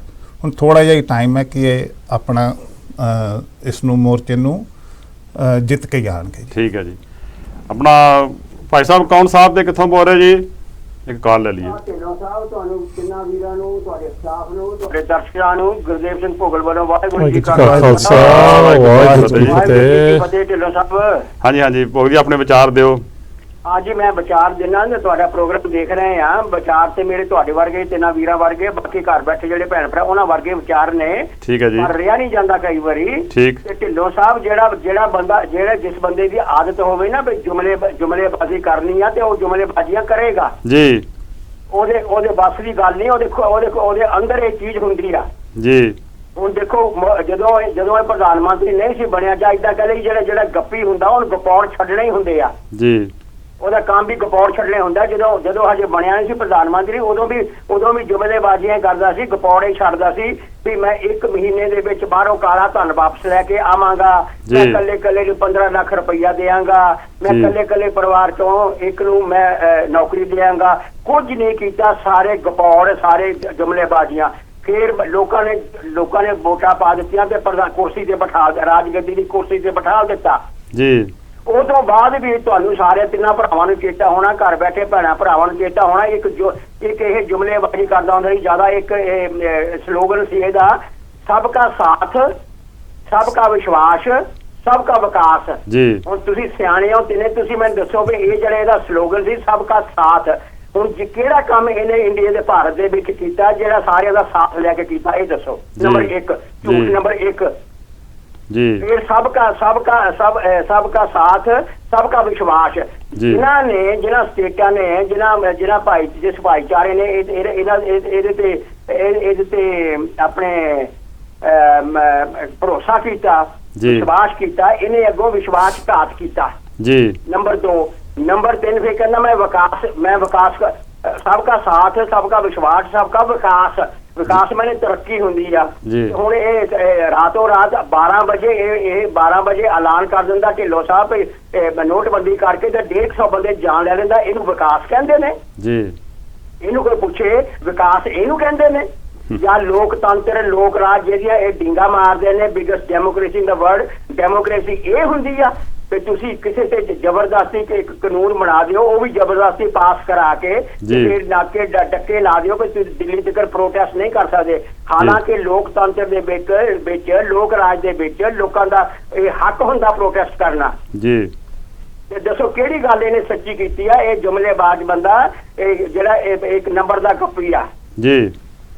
इस करके इहनूं इदां चाहीदा, इदां नहीं करना चाहिदा अजे भी, क्योंकि ढिल्लों साहब ਜਦੋਂ ਬੰਦਾ ਇੱਥੋਂ ਚੜਾਈ ਕਰਦਾ ਨਾ ਇਸ ਫਾਨੀ ਦੁਨੀਆ ਨੂੰ, ਇਸ ਫਾਨੀ ਸੰਸਾਰ ਨੂੰ ਛੱਡ ਕੇ ਜਾਂਦਾ, ਉਸ ਵੇਲੇ ਦੋ ਕੰਮ ਹੁੰਦੇ ਆ। ਇੱਕ ਹੁੰਦੇ ਆ ਵੀ ਜਿਹੜੇ ਬੰਦੇ ਨੇ ਕਰਮ ਕੀਤੇ ਹੁੰਦੇ, ਕਹਿੰਦੇ ਕਰਮ ਅੱਗੇ ਜਾਂਦੇ ਨਾਲ, ਉਹ ਕਰਮਾਂ ਤੇ ਫਿਰ ਅੱਗੇ ਸਮਝੌਤਾ ਹੁੰਦਾ, ਪਿੱਛੇ ਉਹ ਯਾਦ ਛੱਡ ਜਾਂਦਾ। ਯਾਦ ਉਹ ਚੰਗੀ ਵੀ ਹੁੰਦੀ ਤੇ ਮਾੜੀ ਵੀ ਹੁੰਦੀ ਆ ਜੀ। ਇਹਨੂੰ ਇਹ ਚੇਤਾ ਰੱਖਣਾ ਚਾਹੀਦਾ ਵੀ ਯਾਦ ਚੰਗੀ ਛੱਡ ਕੇ ਜਾਵਾਂ। ਹੁਣ ਜਿੱਥੇ ਅਸੀਂ ਧੰਨ ਸ਼੍ਰੀ ਗੁਰੂ ਅਰਜਨ ਦੇਵ ਪਾਤਸ਼ਾਹ ਨੂੰ ਚੇਤੇ ਕਰਦੇ ਆ, ਉੱਥੇ ਜਹਾਂਗੀਰ ਨੂੰ ਵੀ ਤਾਂ ਕਰਦੇ ਹੀ ਆ ਨਾ ਜੀ। ਜਿੱਥੇ 9ਵੇਂ ਪਾਤਸ਼ਾਹ ਨੂੰ ਚੇਤੇ ਕਰਦੇ ਆ, ਔਰੰਗਜ਼ੇਬ ਨੂੰ ਵੀ ਤਾਂ ਕਰਦੇ ਹੀ ਆ ਨਾ। ਇਹਨੂੰ ਇਹ ਯਾਦ ਰੱਖਣਾ ਚਾਹੀਦਾ ਕਿ ਜਿਹੜੇ ਕੰਮ ਇਹ ਕਰ ਰਿਹਾ ਹੁਣ, ਜਿੱਦਾਂ ਇਹ ਪਾਪ ਅਪਰਾਧ ਜ਼ੁਲਮ ਕਰ ਰਿਹਾ, ਇਹ अपराध कर रहा है, जुल्म कर रहा लोगों से, इन्हें चेता रखना चाहिए। बाद से जान के बाद भी इन्हू लोग इस तरह याद करनगे, लोग इन्हू लानत पाउणगे, बद दुआवां बद असीसां ही देणगे। इन्हू याद रखना चाहिए। हुण ढिल्लों साहब ਤੁਹਾਡਾ ਬਹੁਤ ਬਹੁਤ ਧੰਨਵਾਦ ਆਪਣਾ ਭੋਗਲ ਜੀ, ਤੇ ਤੁਹਾਡੇ ਵਿਚਾਰ ਬਹੁਤ ਸੱਚੇ ਨੇ ਤੇ ਸੰਗਤਾਂ ਤੱਕ ਤੁਹਾਡੇ ਵਿਚਾਰ ਉੱਪਰ ਦੇ ਕਰ ਦਿੱਤੇ ਨੇ ਜੀ। ਬਹੁਤ ਧੰਨਵਾਦ ਢਿੱਲੋਂ ਸਾਹਿਬ, ਥੈਂਕ ਯੂ ਜੀ। ਖਾਲਸਾ ਵਾਹਿਗੁਰੂ ਜੀ ਕੀ ਫਤਿਹ। ਭਾਈ ਦਵਿੰਦਰ ਜੀ ਸੀ, ਜਿਸ ਤਰ੍ਹਾਂ ਕਿ ਕਮੇਟੀ ਇਹਨਾਂ ਨੇ, ਮੈਂ ਕਿਹਾ ਸਰਕਾਰ ਨੇ ਆਪਣੇ ਕੋਲੋਂ ਬਣਾ ਕੇ ਤੇ ਉੱਥੇ ਉਹਦੇ ਕੋਲੋਂ ਸੁਪਰੀਮ ਕੋਰਟ ਦੇ ਵਿੱਚ ਕੇਸ ਦਾਇਰ ਕੀਤਾ ਕਿ ਇੱਕ ਕਮੇਟੀ ਬਣਾ ਦਿੱਤੀ ਜਾਵੇ, ਉਹ ਇਹਨਾਂ ਦੇ ਇਸ ਕਿਸਾਨ ਸੰਘਰਸ਼ ਦਾ ਜਿਹੜਾ ਉਹ ਫੈਸਲਾ ਕਰੇਗੀ। ਇਹ ਕਮੇਟੀਆਂ ਤੇ ਇਹਨਾਂ ਨੇ ਆਪ ਬਣਾਈਆਂ, ਔਰ ਇਹੋ ਜਿਹੀਆਂ ਕਮੇਟੀਆਂ ਤਾਂ ਲੱਭਦੇ ਨੇ ਕਿ ਦੋ ਚਾਰ ਬੰਦੇ ਹੋਣ, ਉਹ ਅੱਗੇ ਆਉਣ ਤੇ ਉਹਨਾਂ ਨੂੰ ਆਪਾਂ ਖਰੀਦ ਕੇ ਉਹਨਾਂ ਨੂੰ ਇਹਨਾਂ ਦੇ ਅਥਰੂ ਭਜਾ ਕੇ, ਜਿਸ ਤਰ੍ਹਾਂ ਅੱਜ ਤੱਕ 70 ਸਾਲ ਦੇ ਇਤਿਹਾਸ ਦੇ ਵਿੱਚ ਦਿੱਲੀ ਸਰਕਾਰ ਕਰਦੀ ਆ ਰਹੀ ਆ ਕਿ ਜਿਹੜੇ ਸਾਡੇ ਲੀਡਰ ਜਾਂਦੇ ਨੇ ਉੱਥੇ, ਉਹ ਜਿਹੜੇ ਮਜਾਰੇ ਜੋ ਲੀਡਰ ਜਾਂਦੇ ਨੇ, ਉਹ ਜਿਹੜੇ ਦਿੱਲੀ ਪਹੁੰਚਦੇ ਨੇ 2-4, ਉਹ ਜਾ ਕੇ ਉੱਥੋਂ ਦੇ ਪਿੱਛੋਂ ਦੇ ਉਹਨਾਂ ਨਾਲ ਗੱਲ ਕਰਕੇ ਆਉਂਦੇ ਨੇ ਕਿ ਅਸੀਂ ਵੀ ਮਤਲਬ ਤੁਹਾਡੀ ਜਿਹੜੀ ਗੱਲ ਆ ਉਹ ਤੁਹਾਡੀ ਦਿੱਲੀ ਸਰਕਾਰ ਤੱਕ ਪਹੁੰਚਾਵਾਂਗੇ, ਤੁਹਾਡੇ ਹੱਕ ਉੱਥੋਂ ਲੈ ਕੇ ਆਵਾਂਗੇ। ਪਰ ਜਾ ਕੇ ਉੱਥੇ ਮੰਗਦੇ ਕੀ ਨੇ, ਜੋ ਕੀ ਰਹੇ ਨੇ ਅੱਜ ਤੱਕ ਸਾਡੇ ਲੀਡਰ, ਜਾਂ ਉਹ ਜਿਹੜੀਆਂ ਮੰਗਾਂ ਉੱਥੋਂ ਲੈ ਕੇ ਆਉਂਦੇ ਉਹਦੇ ਰਹਿਣ ਦਿੰਦੇ ਉਸੇ ਤਰ੍ਹਾਂ ਹੀ, ਤੇ ਮੰਗਦੇ ਉੱਥੋਂ ਇਹ ਨੇ ਕਿ ਮੈਨੂੰ ਜੀ ਉੱਥੋਂ ਪੈਟਰੋਲ ਪੰਪ ਲਾ ਦਿਓ, ਮੈਨੂੰ ਗੈਸ ਏਜੰਸੀ ਦੇ ਦਿਓ, ਮੇਰੇ ਧੀ ਨੂੰ ਜਾਂ ਮੇਰੇ ਪੁੱਤ ਨੂੰ ਜਾਂ ਨੌਂ ਨੂੰ ਮੈਨੂੰ ਨੌਕਰੀ, ਸਰਕਾਰੀ ਨੌਕਰੀ ਤੇ ਲਵਾ ਲਓ ਜਾਂ ਮਿਨਿਸਟਰੀ ਦੇ ਵਿੱਚ ਲੈ ਲਓ। ਉੱਥੇ ਜਾ ਕੇ ਆਮ ਇਹੋ ਜਿਹੀਆਂ ਮੰਗਾਂ ਮੰਗਦੇ, ਉਹ ਵੀ ਸਾਡੇ ਲੀਡਰਾਂ ਦੇ ਉੱਤੇ ਹੱਸਦੇ ਨੇ ਕਿ ਇਹ ਕਿੰਨੇ ਕਮੀਨੇ ਲੋਕ ਨੇ। ਉੱਥੋਂ ਕੀ ਉਹਨਾਂ ਵਿਚਾਰਿਆਂ ਨੂੰ ਕਹਿ ਕੇ ਆਏ ਨੇ ਤੇ ਸਾਡੇ ਨਾਲ ਕੀ ਇਹ ਮੰਗ ਰਹੇ ਨੇ। ਸੋ ਕਿਸਾਨ ਵੀਰੋ, ਇਹ ਤੁਸੀਂ ਬਹੁਤ ਚੰਗਾ ਕੰਮ ਕਰ ਰਹੇ ਜੇ ਕਿ ਜਿਹੜਾ ਇਹ ਪੋਲੀਟੀਕਲ ਲੀਡਰਾਂ ਨੂੰ ਇਸ ਵਾਰ ਤੁਸੀਂ ਲਾਗੇ ਨਹੀਂ ਲੱਗਣ ਦਿੱਤਾ। ਔਰ ਇਹਨਾਂ ਨੂੰ ਕਦੇ ਚੁਣਿਓ ਵੀ ਨਾ ਕਿ ਇਹ ਸਰਕਾਰ ਦੇ ਕੋਲ ਜਾ ਕੇ ਤੇ ਜਾਂ ਤੁਹਾਡੇ ਵਾਸਤੇ ਕੋਈ ਫੈਸਲਾ ਕਰਨ ਜਾਂ ਕੋਈ ਗੱਲਬਾਤ ਕਰਨ। ਇਹਨਾਂ ਨੂੰ ਕਦੇ ਵੀ ਇਹ ਸਭ ਪਰਤਾਏ ਹੋਏ ਲੋਕ ਨੇ, ਇਹਨਾਂ ਦੇ ਥੀਮ ਟੁੱਟ ਚੁੱਕੇ ਨੇ, ਇੰਨੇ ਲਾਲਚੀ ਤੇ ਇੰਨੇ ਗਿਰ ਚੁੱਕੇ ਨੇ ਇੱਕ ਇਨਸਾਨੀਅਤ ਦੇ ਉੱਤੋਂ। ਸਿੱਖ ਕੌਮ ਤੇ ਇਹਨਾਂ ਨੂੰ ਲਾਇਕ ਹੀ ਨਹੀਂ ਕਰਦੀ। ਤੇ ਫਿਰ ਮੈਂ ਤਾਂ ਇਹੀ ਕਹਾਂਗਾ ਕਿਸਾਨ ਵੀਰਾਂ ਨੂੰ ਕਿ ਤੁਸੀਂ ਬਹੁਤ ਚੰਗਾ ਕਰ ਰਹੇ ਜੇ, ਜਿਹੜੇ ਇਹਨਾਂ ਪੋਲੀਟੀਕਲ ਲੀਡਰਾਂ ਨੂੰ ਤੁਸੀਂ ਲਾਗੇ ਨਹੀਂ ਲੱਗਣ ਦਿੱਤਾ। ਤੁਸੀਂ ਆਪ ਫੈਸਲਾ ਕਰੋ ਔਰ 2-4 ਜਾਣੇ ਵੀ ਨਾ ਜਾਓ, ਸਾਰੇ ਜਾਣੇ ਜਾ ਕੇ ਜਿਹੜੀ ਗੱਲਬਾਤ ਕਰਨੀ ਆ ਉਹ ਸਾਰੇ ਕਿਸਾਨ ਵੀਰ ਜਾ ਕੇ ਉਹਨਾਂ ਸਰਕਾਰ ਨਾਲ ਗੱਲ ਕਰਨ। ਸੋ ਸਰਦਾਰ ਦੁਗਨਾ ਜੀ ਜਿਹੜੀ ਇਹਨਾਂ ਨੇ ਕਮੇਟੀ ਬਣਾਈ ਹੈ ਤੇ ਕਮੇਟੀ ਕੋਲ ਇੱਕ ਕੇਸ ਦਾਇਰ ਕੀਤਾ ਸੁਪਰੀਮ ਕੋਰਟ ਦੇ ਵਿੱਚ, ਉਹਦੇ ਬਾਰੇ ਤੁਸੀਂ ਕਿਸ ਤਰ੍ਹਾਂ? ਭਾਈ ਜਿਹੜੀ ਸੁਪਰੀਮ ਕੋਰਟ ਦੀ ਗੱਲ ਆ, ਜਿਹੜੇ ਐਕਚੁਅਲੀ ਕਈ ਪਟੀਸ਼ਨਾਂ ਦਰਜ ਹੋਈਆਂ ਜੀ, ਮੇਨਲੀ ਸਰਕਾਰ ਵੱਲੋਂ ਪਟੀਸ਼ਨਾਂ ਦਰਜ ਹੋਈਆਂ ਜੀ। ਹੁਣ ਗੱਲ ਆਪਾਂ ਥੋੜੀ ਜਿਹੀ ਖੋਲ ਦਿੰਦੇ ਆ ਵੀ ਪਹਿਲੀ ਚੀਜ਼ ਸਰਕਾਰ ਨੇ ਕਿਹਾ ਵੀ ਆ ਪ੍ਰੋਟੈਸਟ ਬੰਦ ਕਰੋ ਜੀ। ਉਹਨਾਂ ਨੇ ਰੀਜ਼ਨ ਦਿੱਤਾ, ਕਹਿੰਦੇ ਉੱਥੇ ਬਾਹਲੇ ਲੋਕ ਜਿਹੜੇ ਪ੍ਰੋਟੈਸਟ ਆਏ ਉਹ ਮੂੰਹ ਨਹੀਂ ਢੱਕਦੇ, ਕੋਵਿਡ ਦੀ ਬਿਮਾਰੀ ਆ, ਇਹ ਫਿਰ ਪਿੰਡਾਂ ਨੂੰ ਵਾਪਸ ਚਲ ਜਾਂਦੇ, ਉੱਥੇ ਉਹ ਫੈਲ ਜਾਣੀ ਜੀ। ਜਿਹੜਾ ਅੱਜ ਚੀਫ ਜਸਟਿਸ ਇੰਡੀਆ ਨੇ ਫੈਸਲਾ ਦਿੱਤਾ ਸੁਪਰੀਮ ਕੋਰਟ 'ਚ, ਉਹਨੇ ਕਿਹਾ ਵੀ ਇਹਨਾਂ ਦਾ ਕਨਸਟੀਟਿਊਸ਼ਨਲ ਹੱਕ ਆ ਜੀ ਵੀ ਇਹ ਪ੍ਰੋਟੈਸਟ ਕਰ ਸਕਦੇ। ਇੱਕ ਤਾਂ ਇਹ ਸਰਕਾਰ ਨੂੰ ਜਵਾਬ ਹੋ ਗਿਆ ਵੀ ਤੁਸੀਂ ਪ੍ਰੋਟੈਸਟ ਕਹਿੰਦੇ ਬੰਦ ਕਰੋ ਜੀ। ਚੀਫ ਜਸਟਿਸ ਆਫ ਇੰਡੀਆ ਨੂੰ ਅਟਾਰਨੀ ਜਨਰਲ ਨੂੰ ਕਿਹਾ ਬਿਲਕੁਲ ਨਹੀਂ, ਇਹਨਾਂ ਦਾ ਬਣਦਾ ਹੱਕ ਜੀ। ਇੱਕ ਇਹ ਗੱਲ ਕਲੀਅਰ ਆ। ਦੂਜੀ ਗੱਲ ਹੋਈ ਸੀ ਵੀ ਜਿਹੜੇ ਇਹਨਾਂ 3 ਕਾਲੇ ਕਾਨੂੰਨ ਬਣਾਏ, ਇੱਕ ਕਾਲ ਲੈ ਲਈ, ਠੀਕ ਹੈ ਬਾਈ। ਭਾਈ ਸਾਹਿਬ ਜੀ ਕੌਣ ਤੇ ਕਿੱਥੋਂ ਬੋਲ ਰਹੇ ਜੀ? ਭਾਈ ਖਾਲਸਾ ਖੁਦੇ ਜੀ। ਵਾਹਿਗੁਰੂ ਜੀ ਕਾ ਖਾਲਸਾ, ਵਾਹਿਗੁਰੂ ਜੀ ਕੀ ਫਤਿਹ। ਹਾਂਜੀ, ਆਪਣੇ ਵਿਚਾਰ ਦਿਓ ਬੀਬੀ ਜੀ। ਸਰ, ਅਸੀਂ ਪਹਿਲੀ ਗੱਲ ਥੋੜਾ ਬਹੁਤ ਥੈਂਕ ਯੂ ਕਰਨਾ ਚਾਹੁੰਦੇ ਹਾਂ ਸਾਰੇ ਪ੍ਰੋਗਰਾਮ ਕਵਰ ਕਰਨ ਲਈ, ਲੰਡਨ ਵਿੱਚ ਸਾਰੇ ਪੂਰੇ ਬਾਕੀ ਦੇਸ਼ਾਂ ਵਿੱਚ ਵੀ ਇਹਨਾਂ ਨੂੰ ਪਤਾ ਹੈ, ਸਾਰੇ ਸਾਡੇ ਭੈਣ ਭਰਾ ਦੇਖ ਰਹੇ ਇਸ ਪ੍ਰੋਗਰਾਮ ਨੂੰ ਜੀ। ਦੂਸਰੀ ਗੱਲ, ਅਸੀਂ ਬਹੁਤ ਥੈਂਕ ਯੂ ਕਰਨਾ ਚਾਹੁੰਦੇ ਹਾਂ ਸਾਰੇ ਕਿਸਾਨਾਂ ਲਈ, ਸਾਡੇ ਕੋਲ ਬਹੁਤ ਰਿਸਪੈਕਟ ਹੈ ਜਿੰਨਾ ਉਹ ਕਰ ਰਹੇ ਆ ਜੀ। ਇੱਥੇ ਸਾਨੂੰ ਰੋਣਾ ਵੀ ਆਉਂਦਾ, ਦਿਲ ਕਰਦਾ ਕਿ ਹੁਣੇ ਅਸੀਂ ਇੱਥੇ ਪਹੁੰਚ ਜਾਈਏ ਜੀ। ਪਤਾ ਨਹੀਂ ਕਿੱਦਾਂ ਅਸੀਂ ਉਹਨਾਂ ਦੀ ਹੋਰ ਮਦਦ ਕਰੀਏ, ਪੈਸੇ ਵੱਲੋਂ ਕਰ ਰਹੇ ਆ ਜਾਂ ਸਾਰੇ ਲੋਕ ਜਿੰਨੀ ਕੋਸ਼ਿਸ਼ ਕਰ ਰਹੇ ਆ ਜੀ। ਦੂਸਰੀ ਗੱਲ, ਜਿੰਨੀਆਂ ਸ਼ਹੀਦੀਆਂ ਸਾਡੀਆਂ ਹੋਈਆਂ ਜੀ, ਬਹੁਤ ਜ਼ਿਆਦਾ ਇਹ ਦਿਮਾਗ ਵਿੱਚ ਸਾਡੇ ਚੱਲਦਾ ਰਹਿੰਦਾ ਆ, ਪਰ ਇਸ ਚੀਜ਼ ਦਾ ਮੈਨੂੰ ਮਾਫ ਕਰਨਾ ਅਗਰ ਮੈਂ ਕੁਝ ਗਲਤ ਬੋਲ ਗਈ ਜਾਂ ਕੁਝ ਬੋਲਿਆ, ਪਰ ਮੈਂ ਇਸ ਚੀਜ਼ ਦੇ ਬਲੇਮ ਸਿੱਖ ਸਰਕਾਰ ਨੂੰ ਨਹੀਂ ਦਿੰਦੀ, ਕਿਉਂਕਿ ਸਾਡੇ ਕਿਸਾਨਾਂ ਨੂੰ ਜਿਹੜਾ ਵੇਚਿਆ ਉਹ ਬਾਦਲ ਪਰਿਵਾਰ ਨੇ ਤੇ ਮਨਿੰਦਰ ਸਿੰਘ ਨੇ, ਉਹਨਾਂ ਨੂੰ ਇਹ ਸਾਰੀਆਂ ਚੀਜ਼ਾਂ ਪਤਾ ਸੀ। ਬਾਅਦ ਵਿੱਚ ਅਸਤੀਫੇ ਦੇ ਕੀ ਫਾਇਦਾ, ਜਦ ਪਹਿਲਾਂ ਟਰਾਲੀਆਂ ਲੈ ਕੇ ਧਰਨਾ ਦੇਣ ਆਏ ਸੀ, ਹੁਣ ਉਹਨਾਂ ਨੂੰ ਆ ਕੇ ਕਿਸਾਨਾਂ 'ਚ ਬੈਠਣਾ ਚਾਹੀਦਾ ਸੀ ਜੀ। ਅੱਡੇ ਵੱਡੇ ਸੰਤ ਆਪਣੇ ਆਪ ਦੀ ਸ਼ਹੀਦੀ ਕਰ ਗਏ ਪੂਰੇ ਇਸ ਦਿੱਤੀ 'ਚ, ਉਹਨਾਂ ਤੋਂ ਦੁੱਖ ਨਹੀਂ ਬਰਦਾਸ਼ਤ ਹੋਇਆ। ਬਾਦਲ ਦੀ ਫੈਮਿਲੀ ਕਿੱਦਾਂ ਇਹ ਬਰਦਾਸ਼ਤ ਕਰ ਸਕਦੀ ਹੈ? ਕਿੰਨੇ ਸਾਡੇ ਬੱਚੇ ਤੇ ਕਿੰਨੇ ਸਾਡੇ ਬਜ਼ੁਰਗਾਂ ਦੀਆਂ ਇਹਦੇ ਵਿੱਚ ਸ਼ਹੀਦੀਆਂ ਹੋ ਗਈਆਂ ਜੀ। ਇਹ ਸਾਰੀ ਚੀਜ਼ ਦਾ ਮੈਂ ਬਲੇਮ ਪੂਰਾ 100% ਪੰਜਾਬ ਦੀ ਜਿਹੜੀ ਸਰਕਾਰ ਆ ਉਹਦੇ ਨਾਲ ਪੰਜਾਬ ਦੀ ਸਰਕਾਰ ਦੋਨੋਂ ਇਹਦੇ ਵਿੱਚ ਪੂਰੇ ਜ਼ਿੰਮੇਵਾਰ ਆ ਜੀ। ਪਤਾ ਨਹੀਂ ਉਹ ਕਿੱਦਾਂ ਪੀਸਫੁਲੀ ਬੈਠ ਸਕਦੇ ਆ ਜਾਂ ਕਿੱਦਾਂ ਉਹ ਸੌਂ ਸਕਦੇ ਆ। ਸਰ, ਇੰਨਾ ਸਾਰਾ ਕੁਝ ਦੇਖ ਕੇ ਇਹ ਬਾਦਲ ਹੋਣਾ ਵਿੱਚੋਂ ਕੋਈ ਵੀ ਅੱਜ ਤੱਕ ਆ ਕੇ ਅੱਗੇ ਨਹੀਂ ਆਇਆ ਕਿ ਹਾਂ ਅਸੀਂ ਇਸ ਚੀਜ਼ ਦੀ ਗਲਤੀ ਮੰਨਦੇ ਆ। ਉਹ ਦਾ ਟਾਈਮ ਕਹਿੰਦੇ ਰਹੇ ਆ ਸਾਰਿਆਂ ਲੋਕਾਂ ਨੇ ਇਹ ਤੁਹਾਡੇ ਫਾਇਦੇ ਚ, ਤੁਹਾਡੇ ਫਾਇਦੇ ਚ। ਠੀਕ ਹੈ ਜੀ, ਅਸੀਂ ਮੰਨਦੇ ਆ। ਤੁਸੀਂ ਕਹਿੰਦੇ ਸਾਡੇ ਕਿਸਾਨ ਅਨਪੜ੍ਹ ਆ, ਜਿਹੜੇ ਐਡਵੋਕੇਟ ਆ, ਜਿਹੜੇ ਸੁਪਰੀਮ ਕੋਰਟ ਦੇ ਹਾਈਐਸਟ ਐਡਵੋਕੇਟ ਆ, ਜਿਹਨੂੰ ਅਸੀਂ ਸੁਣ ਰਹੇ ਸੀ ਕਿ ਉਹ ਵੀ ਅਨਪੜ੍ਹ ਆ ਜੀ। ਅਸੀਂ ਸਾਰੇ ਯੂਕੇ, ਆਸਟ੍ਰੇਲੀਆ, ਨਿਊਜ਼ੀਲੈਂਡ ਸਾਰੇ ਕਿਤੇ ਅੱਗੇ ਵੱਡੇ ਅਸੀਂ ਬੈਠੇ ਆ, ਤੁਸੀਂ ਟੀਵੀ ਤੇ ਬੈਠੇ ਆ, ਅਸੀਂ ਸਾਰੇ ਅਨਪੜ੍ਹ ਆ। ਸਾਨੂੰ ਕਿਸੇ ਵੀ ਇਸ ਲੋਕ ਦਾ ਸਮਝ ਲੱਗਦੀ ਐਕਸੈਪਟ ਮੋਦੀ, ਅਡਾਨੀ ਐਂਡ ਬਦਾਨੀ ਤੇ ਬਾਦਲ ਪਰਿਵਾਰ ਤੇ ਮਨਿੰਦਰ ਹੋਣਾ ਨੂੰ ਜੀ। ਅਸੀਂ ਸਾਨੂੰ ਸਾਰਿਆਂ ਨੂੰ ਉਹਨਾਂ ਨੇ ਅਨਪੜ੍ਹ ਬਣਾ, ਆਪ ਸਾਰੇ ਐਜੂਕੇਟਿਡ ਹੋ ਗਏ ਤੇ ਉਹਨਾਂ ਨੇ ਕਿਸਾਨਾਂ ਨੂੰ, ਪੰਜਾਬ ਨੂੰ ਇੱਕ ਤਰ੍ਹਾਂ ਦਾ ਇਹਨਾਂ ਨੇ ਬੇਸ ਦਿੱਤਾ। ਮੋਦੀ ਜੇ ਕਰ ਰਿਹਾ, ਇਹਦਾ ਮਤਲਬ ਮੋਦੀ ਨੇ ਬਹੁਤ ਵੱਡੀ ਕਰ ਰਹੀ ਹੈ ਆਲਰੇਡੀ ਅਡਾਨੀ ਬਦਾਨੀ ਨਾਲ, ਕਿ ਉਹਨਾਂ ਤੋਂ ਵੀ ਨਹੀਂ ਉਹ ਛੁੱਟ ਸਕਦਾ ਤੇ ਇੱਧਰੋਂ ਕਿਸਾਨਾਂ ਨੇ ਉਹਨੂੰ ਛੱਡਣਾ ਜੀ। ਤੁਹਾਡਾ ਬਹੁਤ ਪੂਰੀ ਕੰਟਰੀ ਨੂੰ ਉਹਨਾਂ ਦਾ ਪਤਾ ਲੱਗ ਗਿਆ ਹੈ। ਤੁਹਾਡਾ ਬਹੁਤ ਬਹੁਤ ਧੰਨਵਾਦ ਬੀਬੀ ਜੀ, ਤੁਹਾਡੇ ਵਿਚਾਰ ਬਹੁਤ ਸੱਜੇ ਨੇ, ਤੁਹਾਡੇ ਆਪਣੇ ਵਿਚਾਰ ਸੀਗੇ, ਜਿਸ ਤਰ੍ਹਾਂ ਤੁਸੀਂ ਸੰਗਤ ਟੈਲੀਵਿਜ਼ਨ ਤੇ ਸੰਗਤਾਂ ਨਾਲ ਸਾਂਝੇ ਕੀਤੇ ਨੇ, ਸੱਜੇ ਵਿਚਾਰ ਸੀਗੇ। ਚਲੋ ਤੁਹਾਡਾ ਧੰਨਵਾਦ ਕਰਦੇ ਹਾਂ।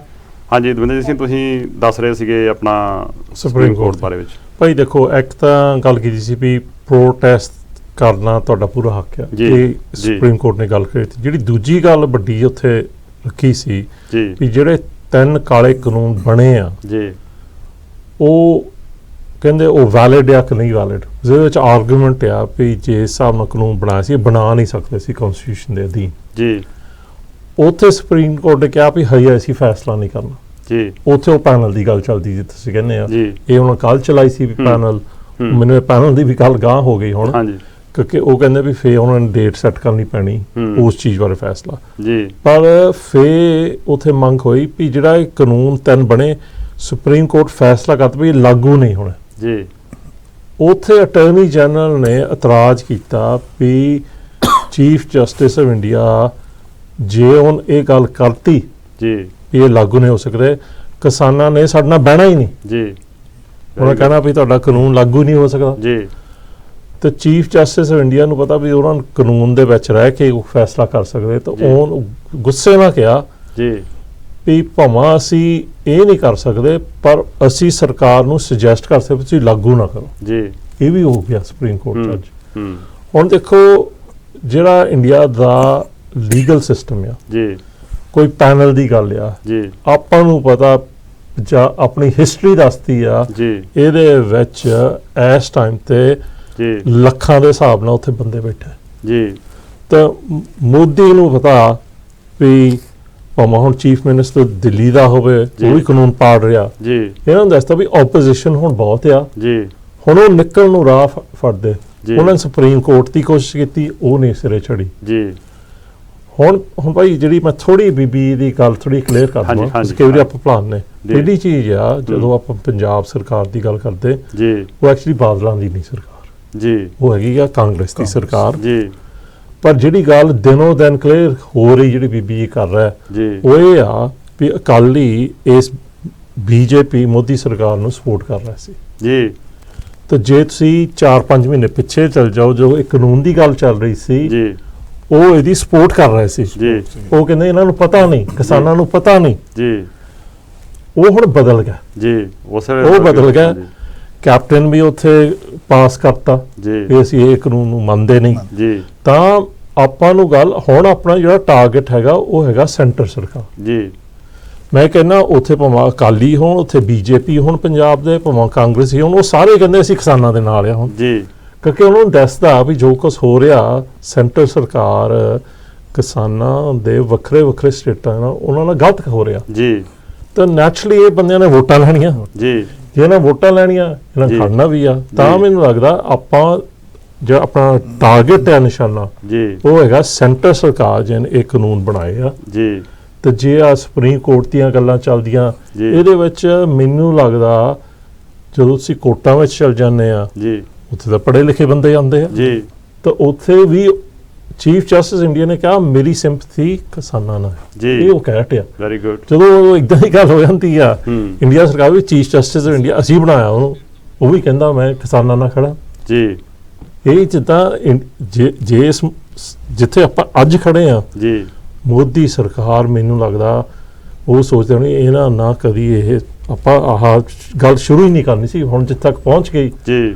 ਕਿਸਾਨ ਉਹ ਕਹਿੰਦੇ ਸੀ ਵਾਪਸ ਨਹੀਂ ਜਾਣਾ, ਜੀ ਤੁਸੀਂ ਕਾਨੂੰਨ ਵਾਪਸ ਲਓ। ਜੀ। ਤਾਂ ਮੋਦੀ ਸਰਕਾਰ ਉਹਨਾਂ ਨੂੰ ਹੁਣ ਕੋਈ ਰਾਹ ਨਹੀਂ ਲੱਜਦਾ ਵੀ ਅਸੀਂ ਕਿੱਦਾਂ ਨਿਕਲੇ। ਜੀ। ਸੋ ਸਾਧ ਸੰਗਤ ਜੀ, ਸਾਨੂੰ ਸਰਦਾਰ ਦਵਿੰਦਰਜੀਤ ਸਿੰਘ ਜੀ ਨੇ ਬੜੇ ਵਿਸਥਾਰ ਨਾਲ ਦੱਸਿਆ ਕਿ ਕਿਸ ਤਰ੍ਹਾਂ ਸਰਕਾਰ ਨੇ ਆਪਣੇ ਕੋਲੋਂ ਹੀ ਇੱਕ ਕਮੇਟੀ ਬਣਾ ਕੇ ਤੇ ਕੋਲੋਂ ਸੁਪਰੀਮ ਕੋਰਟ ਦੇ ਵਿੱਚ ਕਈ ਵਿੱਚ ਪਟੀਸ਼ਨਾਂ ਦਾਇਰ ਕੀਤੀਆਂ ਨੇ, ਕਈ ਕੇਸ ਇਹੋ ਜਿਹੇ ਬਣਾਏ ਨੇ ਕਿ ਤਾਂ ਕਿ ਕਿਤੇ ਨਾ ਕਿਤੇ ਉਹਨਾਂ ਨੂੰ ਕੋਈ ਕਲੂ ਮਿਲੇ ਤੇ ਔਰ ਇਹਨੂੰ ਇਸ ਮੋਰਚੇ ਨੂੰ, ਇਸ ਸੰਘਰਸ਼ ਨੂੰ ਉਹਨੂੰ ਤਾਰ ਪੀੜੋ ਕਰ ਸਕੇ। ਪਰ ਇਹ ਮੋਰਚਾ ਪੂਰੇ ਭਾਰਤੀ ਜਾਗ ਚੁੱਕੇ ਨੇ, ਪੂਰੇ ਦੇਸ਼ ਵਾਸੀ ਜਾਗ ਚੁੱਕੇ ਨੇ ਕਿ ਇਹ ਮੋਰਚਾ ਜਿਹੜਾ ਉਹ ਕਿਸਾਨਾਂ ਦੇ ਖਿਲਾਫ ਆ। ਉਹ ਕਿਸਾਨਾਂ ਨੂੰ ਇਹ ਦਿਹਾੜੀਦਾਰ ਬਣਾਉਣਾ ਚਾਹੁੰਦੇ ਨੇ, ਕਿਸਾਨੀ ਤੋਂ ਛੱਡ ਕੇ ਅੰਬਾਨੀ ਜਾਂ ਅਡਾਨੀ ਜਾਂ ਹੋਰ ਕਾਰਪੋਰੇਟ ਘਰਾਣੇ ਨੇ ਜਿਹੜੇ ਨੇ ਉਹਨਾਂ ਨੂੰ ਹੋਰ ਤਾਕਤਾਂ ਦੇ ਕੇ ਉਹਨਾਂ ਦੇ ਹੱਥਾਂ ਦੇ ਵਿੱਚ ਸਾਰੀ ਜਿਹੜੀ ਆ ਉਹ ਫਾਈਨਾਂਸ ਸਾਰੀ ਜਿਹੜੀ ਆ ਉਹ ਦੇਣੀ ਚਾਹੁੰਦੇ ਨੇ। ਸੋ ਇਹ ਐਡਾ ਵੱਡਾ ਸੰਘਰਸ਼ ਤੇ ਐਡਾ ਵੱਡਾ ਮੋਰਚਾ ਇਹ ਕਾਲ ਲੈ ਲਈਏ ਕਿਤੇ। ਵਾਹਿਗੁਰੂ ਜੀ, ਕੌਣ ਸਾਹਿਬ ਦੇ ਕਿੱਥੋਂ ਬੋਲ ਰਹੇ ਜੀ? ਸਤਿ ਸ਼੍ਰੀ ਅਕਾਲ ਭਾਜੀ, ਮੈਂ ਸਤਨਾਮ ਸਿੰਘ ਬੋਲਦਾ ਜੀ। ਹਾਂਜੀ ਹਾਂਜੀ, ਸਤਨਾਮ ਸਿੰਘ ਜੀ, ਆਪਣੇ ਵਿਚਾਰ ਦਿਓ ਵੀਰ ਜੀ। ਮੈਂ ਸਭ ਤੋਂ ਪਹਿਲਾਂ ਤਾਂ ਤੁਹਾਡਾ ਧੰਨਵਾਦ ਕਰਦਾ, ਤੁਸੀਂ ਕਿੰਨੇ ਜਾਣੇ ਬੈਠੇ ਆ, ਮੇਰੇ ਤੋਂ ਵੱਡੇ ਮੁੱਦੇ ਹੈਗੇ ਆ ਜੋ ਵੀ ਤੁਸੀਂ ਗੱਲ ਕਰ ਰਹੇ ਹੋ। ਬਹੁਤ ਵਧੀਆ ਗਈ ਆ, ਪਰ ਸਾਡੀ ਕਮੇਟੀ ਨੂੰ ਇਕਜੁੱਟ ਹੋਣ ਦੀ ਜ਼ਰੂਰਤ ਹੈ ਜੀ। ਪਰ ਮੈਨੂੰ ਇਹ ਨਹੀਂ ਪਤਾ ਲੱਗਦਾ ਵੀ ਸਾਡੀ ਕਮੇਟੀ ਤੋਂ ਕਦੋਂ ਸਾਨੂੰ ਹੋਸ਼ ਆਊਗੀ ਜੀ ਕਿ ਅਸੀਂ ਇਹਨਾਂ ਨਾਲ ਲੜ ਸਕੀਏ ਜੀ ਪਰ ਜੀ। ਜਿੱਦਾਂ ਹੁਣ ਸਾਨੂੰ ਇੰਨਾ ਚਿਰ ਹੋ ਗਿਆ ਉੱਥੇ ਬੈਠਿਆਂ ਨੂੰ ਜੀ ਸਾਡੇ ਵਿੱਚੋਂ ਹੀ ਲੋਕ ਸਾਡੇ ਭੈਣ ਭਰਾ ਜਿਹੜੇ ਆ ਉਹ ਵਿੱਚੋਂ ਕ੍ਰਿਮੀਨੇਸ਼ਨ ਕਰਦੇ ਆ ਜੀ ਵੀ ਇਹਨਾਂ ਨੂੰ ਕਰਨਾ ਨਹੀਂ ਚਾਹੀਦਾ ਜੀ। ਪਰ ਇਦਾਂ ਹੈਗਾ ਕਿ ਮੋਦੀ ਕਿਹੜੀ ਚੀਜ਼ ਹੈਗੀ ਆ ਉਹ ਤਾਂ ਕੁਝ ਵੀ ਨਹੀਂ ਹੈਗਾ। ਪਰ ਜੇ ਅਸੀਂ ਸਾਡੇ ਸਾਹਿਬ ਨੇ ਗੁਰੂ ਗੋਬਿੰਦ ਸਿੰਘ ਜੀ ਨੇ ਸਾਨੂੰ ਸ਼ਕਤੀ ਦਿੱਤੀ ਹੈ ਨਾ ਜੀ, ਇਸ ਕਰਕੇ ਹੀ ਅਸੀਂ ਇੱਥੇ ਖੜੇ ਹਾਂ ਜੀ। ਥੋੜਾ ਜਿਹਾ ਜਲਦੀ ਕਰੋ ਆਪਣੇ ਵਿਚਾਰ ਦੇ ਵੀਰ ਜੀ, ਟਾਈਮ ਥੋੜਾ ਆ, ਤੁਹਾਡੇ ਵਿਚਾਰ ਤੇ ਬੜੇ ਵੱਡੇ ਮੁੱਲੇ ਨੇ ਪਰ ਟਾਈਮ ਥੋੜਾ ਆ। ਇੱਕ ਸੈਕਿੰਡ ਹੋਰ ਮੈਂ ਗੱਲ ਕਰ ਸਕਦਾ? ਹਾਂਜੀ ਹਾਂਜੀ। ਮੈਂ ਚਾਹੁੰਦਾ ਕਿ ਮੇਰਾ ਵੀ ਭਤੀਜਾ ਉੱਥੇ ਆਇਆ ਸੀਗਾ ਜੀ ਆਪਣੇ ਕਪੂਰਥਲੇ ਜ਼ਿਲ੍ਹੇ ਤੋਂ ਜੀ ਮੈਨੂੰ ਹਰ ਰੋਜ਼ ਉਹ ਵੀਡੀਓ ਪਾਉਂਦਾ ਸੀਗਾ ਜੀ। ਮੈਂ ਵਿਸ਼ ਕਰਦਾ ਕਿ ਮੈਂ ਵੀ ਉੱਥੇ ਜਾਵਾਂ ਪਰ ਇੱਕ ਗੱਲ ਉਹਨਾਂ ਨੂੰ ਦੱਸਣੀ ਚਾਹੁੰਦਾ ਕਿ ਜੋ ਅਸੀਂ ਕਰ ਸਕਦੇ ਹਾਂ ਨਾ ਉਹ ਤੁਸੀਂ ਅਜੇ ਸੋਚ ਨਹੀਂ ਸਕਦੇ ਜੀ। ਸੋ ਤੁਹਾਡਾ ਵੀਰ ਜੀ ਬਹੁਤ ਬਹੁਤ ਧੰਨਵਾਦ ਕਿ ਵੀਰ ਜੀ ਜਿਸ ਤਰ੍ਹਾਂ ਗਦਰੀ ਬਾਬੇ ਕਿਤੇ ਦੇਸ਼ ਨੂੰ ਆਜ਼ਾਦ ਕਰਾਉਣ ਵਾਸਤੇ, ਭਾਰਤ ਨੂੰ ਆਜ਼ਾਦ ਕਰਾਉਣ ਵਾਸਤੇ ਬਾਹਰਲੇ ਕੰਟਰੀਆਂ ਜਿਹੜੇ ਚੰਗੇ ਸੈਟਲ ਸੀਗੇ ਉਹ ਆਪਣੇ ਕਾਰੋਬਾਰ ਛੱਡ ਕੇ, ਆਪਣੇ ਕੰਮਕਾਰ ਛੱਡ ਕੇ ਜਿਸ ਤਰ੍ਹਾਂ ਭਾਰਤ ਦੀ ਆਜ਼ਾਦੀ ਦੇ ਵਿੱਚ ਜਾ ਕੇ ਜੂਝੇ ਸੀਗੇ। ਹਰ ਵੀਰ ਦਾ ਇਹ ਵੀਰੇ ਸੋਚ ਰਿਹਾ ਕਿ ਮੈਂ ਵੀ ਆਪਣਾ ਜਾ ਕੇ ਯੋਗਦਾਨ ਉਹਦੇ ਵਿੱਚ ਪਾਵਾਂ। ਜਿਸ ਤਰ੍ਹਾਂ ਗਦਰੀ ਬਾਬੇ ਗਏ ਸੀਗੇ ਦੇਸ਼ ਨੂੰ ਆਜ਼ਾਦ ਕਰਾਉਣ ਵਾਸਤੇ, ਅੱਜ ਉਸ ਦੇਸ਼ ਨੂੰ ਅੱਜ ਫੇਰ ਕੁਝ ਇਹੋ ਜਿਹੇ ਲੋਕਾਂ ਨੇ ਘੇਰਿਆ ਹੋਇਆ ਜੋ ਪੈਰ ਤੇ ਝੂਠ ਮਾਰਦੇ ਨੇ ਔਰ ਜੋ ਦੇਸ਼ ਦੀ ਤਾਕਤ ਨੂੰ ਗਲਤ ਪਾਸੇ ਨੂੰ ਯੂਜ਼ ਕਰ ਰਹੇ ਨੇ।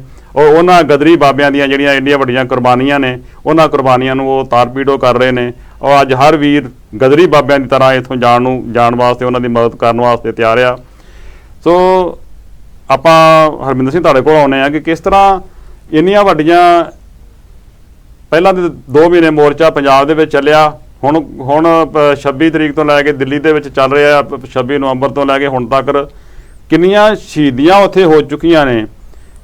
ਔਰ ਜਿਹੜੀਆਂ ਸ਼ਹੀਦੀਆਂ ਹੋ ਰਹੀਆਂ ਨੇ, ਵੇਖੋ ਇੱਕ ਬਾਬਾ ਰਾਮ ਸਿੰਘ ਜੀ ਦੀ ਮੈਂ ਤੁਹਾਡੇ ਬਾਰੇ ਹੀ ਗੱਲ ਕਰਾਂਗੇ ਕਿ ਏਡੇ ਮਹਾਂਪੁਰਖ ਜਿਹੜੇ ਨੇ, ਇਹੋ ਜਿਹੇ ਜਿਹੜੇ ਆਦਮੀ ਨੇ ਉਹ ਕਿਸਾਨਾਂ ਨੂੰ ਇਨਸਾਫ ਨਾ ਮਿਲਣ ਦੀ ਆੜ ਦੇ ਵਿੱਚ ਉਹਨਾਂ ਨੇ ਗੋਲੀ ਮਾਰ ਕੇ ਆਪਣੇ ਆਪ ਨੂੰ ਸ਼ਹੀਦ ਕੀਤਾ। ਸੋ ਹਰਮਿੰਦਰ ਤੁਸੀਂ ਕਿਸ ਤਰ੍ਹਾਂ ਲੈਂਦੇ ਜੇ ਕਿ ਇੰਨੀਆਂ ਵੱਡੀਆਂ ਸ਼ਹੀਦੀਆਂ ਜੋ ਹੋ ਰਹੀਆਂ ਨੇ ਇਸ ਮੋਰਚੇ ਦੀ ਕਾਮਯਾਬੀ ਵਾਸਤੇ, ਔਰ ਸਰਕਾਰ ਦੇ ਕੰਨਾਂ ਤੇ ਜੂੰ ਨਹੀਂ ਸਰਕ ਰਹੀ, ਪਤਾ ਨਹੀਂ ਉਹ ਕੀ ਸੋਚ ਰਹੇ ਨੇ ਉਹ ਲੋਕ, ਤੁਸੀਂ ਕਿਸ ਤਰ੍ਹਾਂ ਲੈਂਦੇ ਜੇ ਇਹਨੂੰ? ਪੰਜਾਬੀਆਂ ਦੀ ਕੌਮ ਜਿਹੜੀ ਹੈ ਉਹ ਖੜੀ ਸ਼ਹੀਦੀਆਂ ਦੇ ਉੱਤੇ ਹੈ ਜੀ। ਸਾਡੇ ਪੁਰਖਿਆਂ ਨੇ ਸ਼ਹੀਦੀਆਂ ਦੇ ਕੇ ਇਸ ਭਾਰਤ ਨੂੰ ਆਜ਼ਾਦ ਕਰਵਾਇਆ। ਬਿਲਕੁਲ ਆਜ਼ਾਦ ਕਰਵਾ ਕੇ ਫਿਰ ਉਹਨੂੰ ਮੇਨਟੇਨ ਰੱਖਿਆ, ਉਹਨੂੰ ਹਰ ਥਾਂ ਤੇ ਕੁਰਬਾਨੀ ਦਿੱਤੀ ਹੈ। ਬਿਲਕੁਲ ਜੀ। ਤੇ ਅੱਜ ਵੀ ਇੱਕ ਕਾਲ ਲੈ ਲਈ ਜੀ, ਹੋਰ ਕਿਹਦੇ ਜੀ ਕਾਲ ਕਰੋ। ਵੀਰ ਜੀ ਕੌਣ ਸਾਹਿਬ ਤੇ ਕਿੱਥੋਂ ਬੋਲ ਰਹੇ ਜੀ? ਥੋੜੇ ਆਪਣੇ ਟਾਈਮ ਥੋੜਾ ਆਪਣੇ ਵਿਚਾਰ ਜਲਦੀ ਦੇਣੇ ਥੋੜੇ ਜਿਹੇ। ਹਾਂਜੀ ਮੈਂ ਕਿਹਾ 2 ਮਿੰਟ ਚ ਇੱਕ ਚ ਮੈਂ ਨਿਬੇੜ ਦੇਣੀ। ਠੀਕ ਹੈ ਜੀ, ਠੀਕ ਆ। ਹਾਂਜੀ ਹੈਲੋ ਵੀਰ ਜੀ, ਦਿਓ ਆਪਣੇ ਵਿਚਾਰ ਦਿਓ। ਹਾਂਜੀ ਮੈਂ ਰਵਿੰਦਰ ਬੋਲਦਾ ਜੀ ਜੌਲ ਜੀ। ਹਾਂ ਮੇਰਾ ਇੱਕ ਰਿਕੁਐਸਟ ਆ ਮੇਰੀ ਵੱਲੋਂ ਚੈਨਲ ਨੂੰ ਜੀ, ਜਿਹੜਾ ਇਹ ਇਸ ਵੇਲੇ ਉੱਥੇ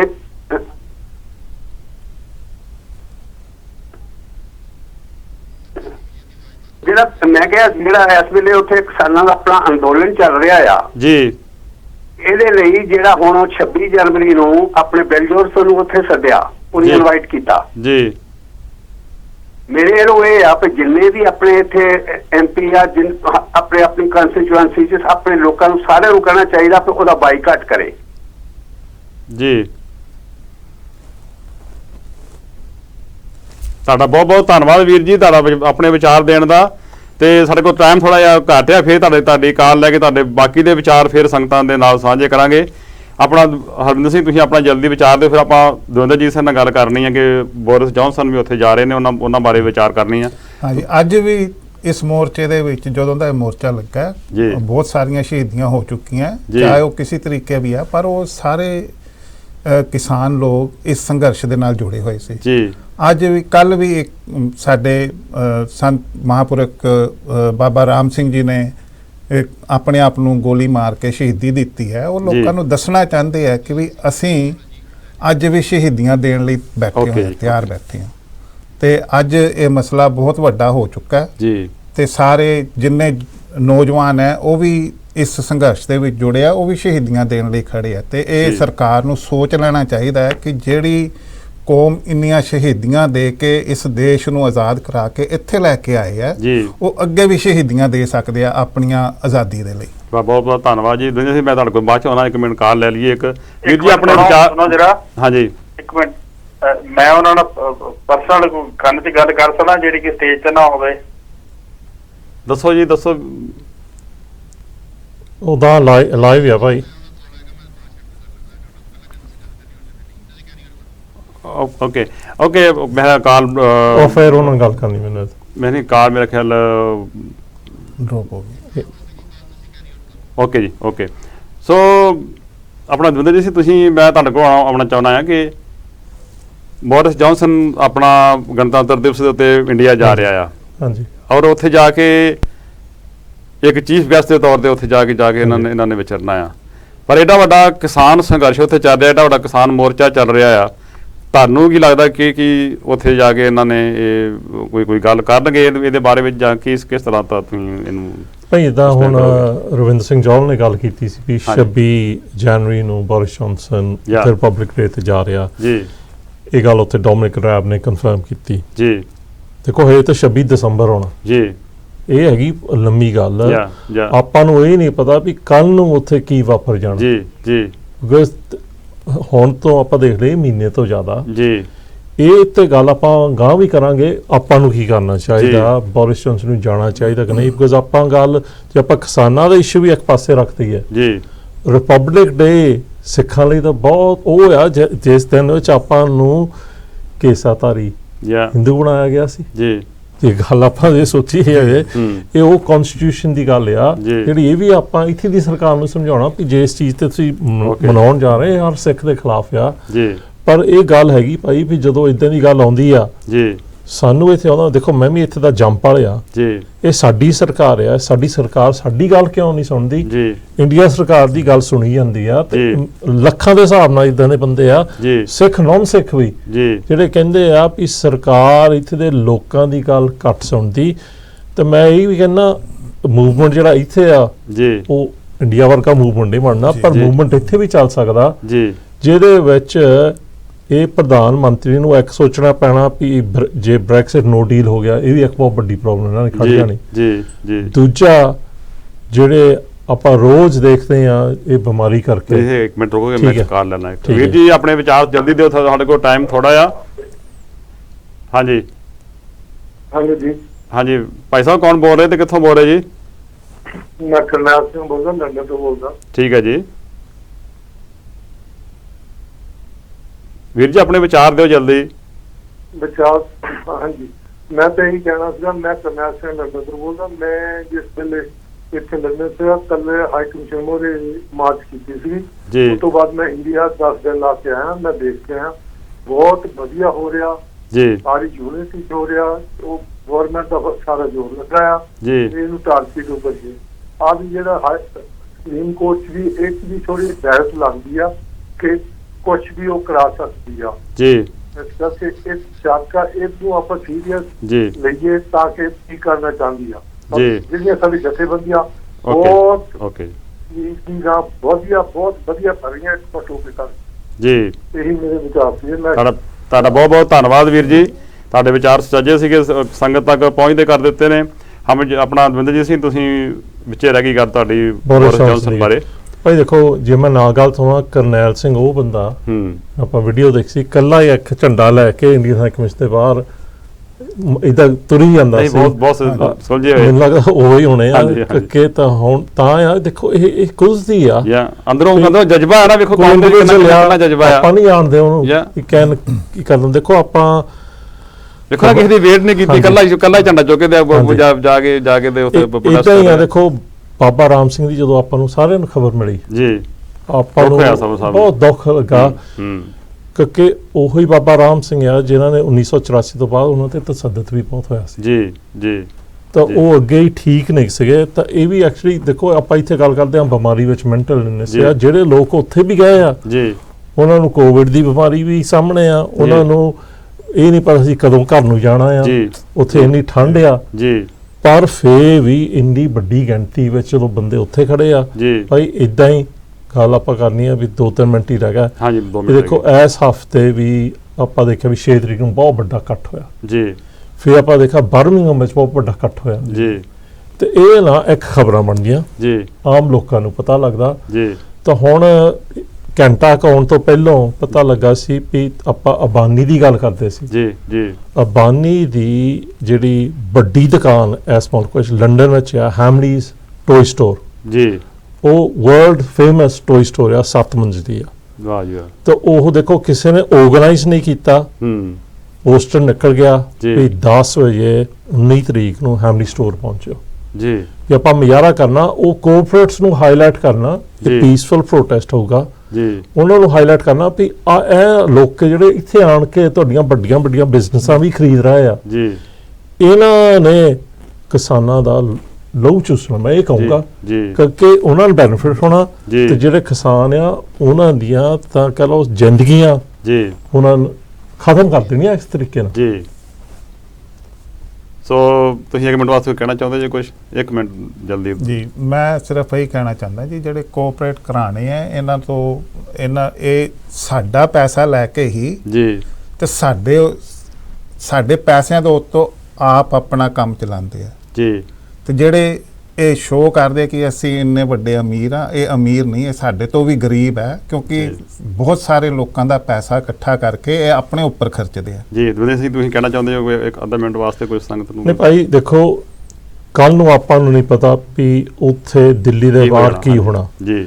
ਜਿਹੜੀ ਇਨਫੋਰਮੇਸ਼ਨ ਮਿਲ ਰਹੀ ਸਰਕਾਰ ਵੀ ਸਾਰੇ ਆਪਸ਼ਨ ਕੰਸੀਡਰ ਕਰ ਰਹੀ ਜੀ, ਪਰ ਦੂਸਰੇ ਪਾਸੇ ਜਿੱਦਾਂ ਭਾਈ ਨੇ ਕਿਹਾ ਇੱਕ ਹੁੰਦੀ ਪੜ੍ਹਾਈ, ਐਕੈਡੈਮਿਕ ਪੜ੍ਹਾਈ, ਇੱਕ ਹੁੰਦੀ ਪ੍ਰੈਕਟੀਕਲ ਜੀ। ਉਹ ਕਿਸਾਨਾਂ ਨੇ ਸਰਕਾਰ ਨੇ ਜਿਹੜੇ ਅੜਕੇ ਮੋੜੇ ਕੀਤੇ ਉਹ ਚੱਕ ਕੇ ਪਾਸੇ ਮਾਰੇ ਜੀ, ਕਿਉਂਕਿ ਉਹਨਾਂ ਨੂੰ ਪ੍ਰੈਕਟੀਕਲੀ ਪਤਾ ਜੀ।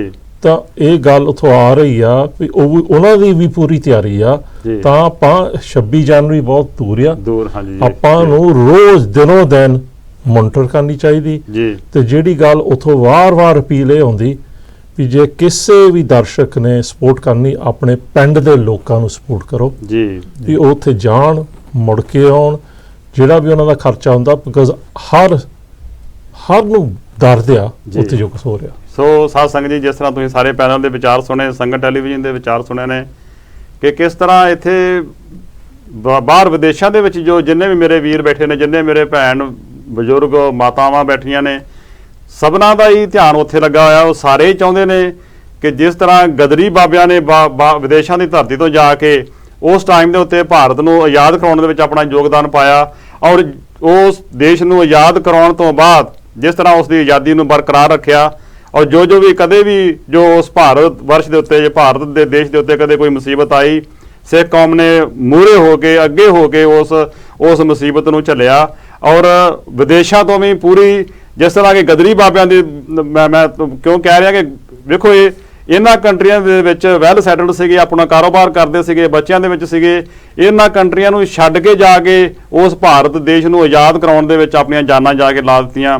ਕਿੱਡੀ ਵੱਡੀ ਇੱਕ ਕੌਮ ਦੀ ਇੱਕ ਕੁਰਬਾਨੀ ਆ। ਸੋ ਅੱਜ ਵੀ ਹਰ ਬੰਦਾ ਜਿਹੜਾ ਉਹ ਤਿਆਰ ਬੈਠਾ ਆ ਕਿ ਕਿਸ ਤਰ੍ਹਾਂ ਹੀ ਫਿਰ ਦੁਬਾਰਾ ਗਦਰੀ ਬਾਬਿਆਂ ਦੀ ਤਰ੍ਹਾਂ ਜੋ ਉਹਨਾਂ ਨੇ ਦੇਸ਼ ਨੂੰ ਆਜ਼ਾਦ ਕਰਾਇਆ ਸੀਗਾ, ਔਰ ਉਸ ਦੇਸ਼ ਨੂੰ ਜੋ ਲੁਟੇਰੇ ਲੁੱਟਣ ਵਾਸਤੇ ਬੈਠੇ ਨੇ ਉਹਨਾਂ ਨੂੰ ਕਿਸ ਤਰ੍ਹਾਂ ਖਦੇੜਿਆ ਜਾਵੇ। ਅੱਜ ਹਰ ਗਦਰੀ ਬਾਬਾ ਇਸੇ ਤਾਂਘ ਦੇ ਵਿੱਚ ਬੈਠਾ ਆ। ਸੋ ਸੰਗਤ ਟੈਲੀਵਿਜ਼ਨ ਦੇ ਦਰਸ਼ਕੋ, ਆਓ ਆਪਾਂ ਸਾਰੇ ਰਲ ਕੇ ਸੰਗਤ ਟੈਲੀਵਿਜ਼ਨ ਦਾ ਹਿੱਸਾ ਬਣੀਏ, ਇਹਦੇ ਵਿੱਚ ਆਪਣਾ ਯੋਗਦਾਨ ਪਾਈਏ, ਔਰ ਸੰਗਤ ਟੈਲੀਵਿਜ਼ਨ ਨੂੰ ਹੋਰ ਕਦਰਾਂ ਕੀਮਤਾਂ ਦੇ ਵਿੱਚ ਉੱਚਾ ਲੈ ਕੇ ਜਾਈਏ। ਸੋ ਇੰਨੇ ਕੁ ਅੱਜ ਦੇ ਇਸ ਪ੍ਰੋਗਰਾਮ ਦੇ ਸਾਡੇ ਵਿਚਾਰ ਕਬੂਲ ਕਰਿਓ ਜੇ। ਫਤਿਹ ਅਰਜ ਕਰਦੇ ਹਾਂ। ਵਾਹਿਗੁਰੂ ਜੀ ਕਾ ਖਾਲਸਾ, ਵਾਹਿਗੁਰੂ ਜੀ ਕੀ ਫਤਿਹ।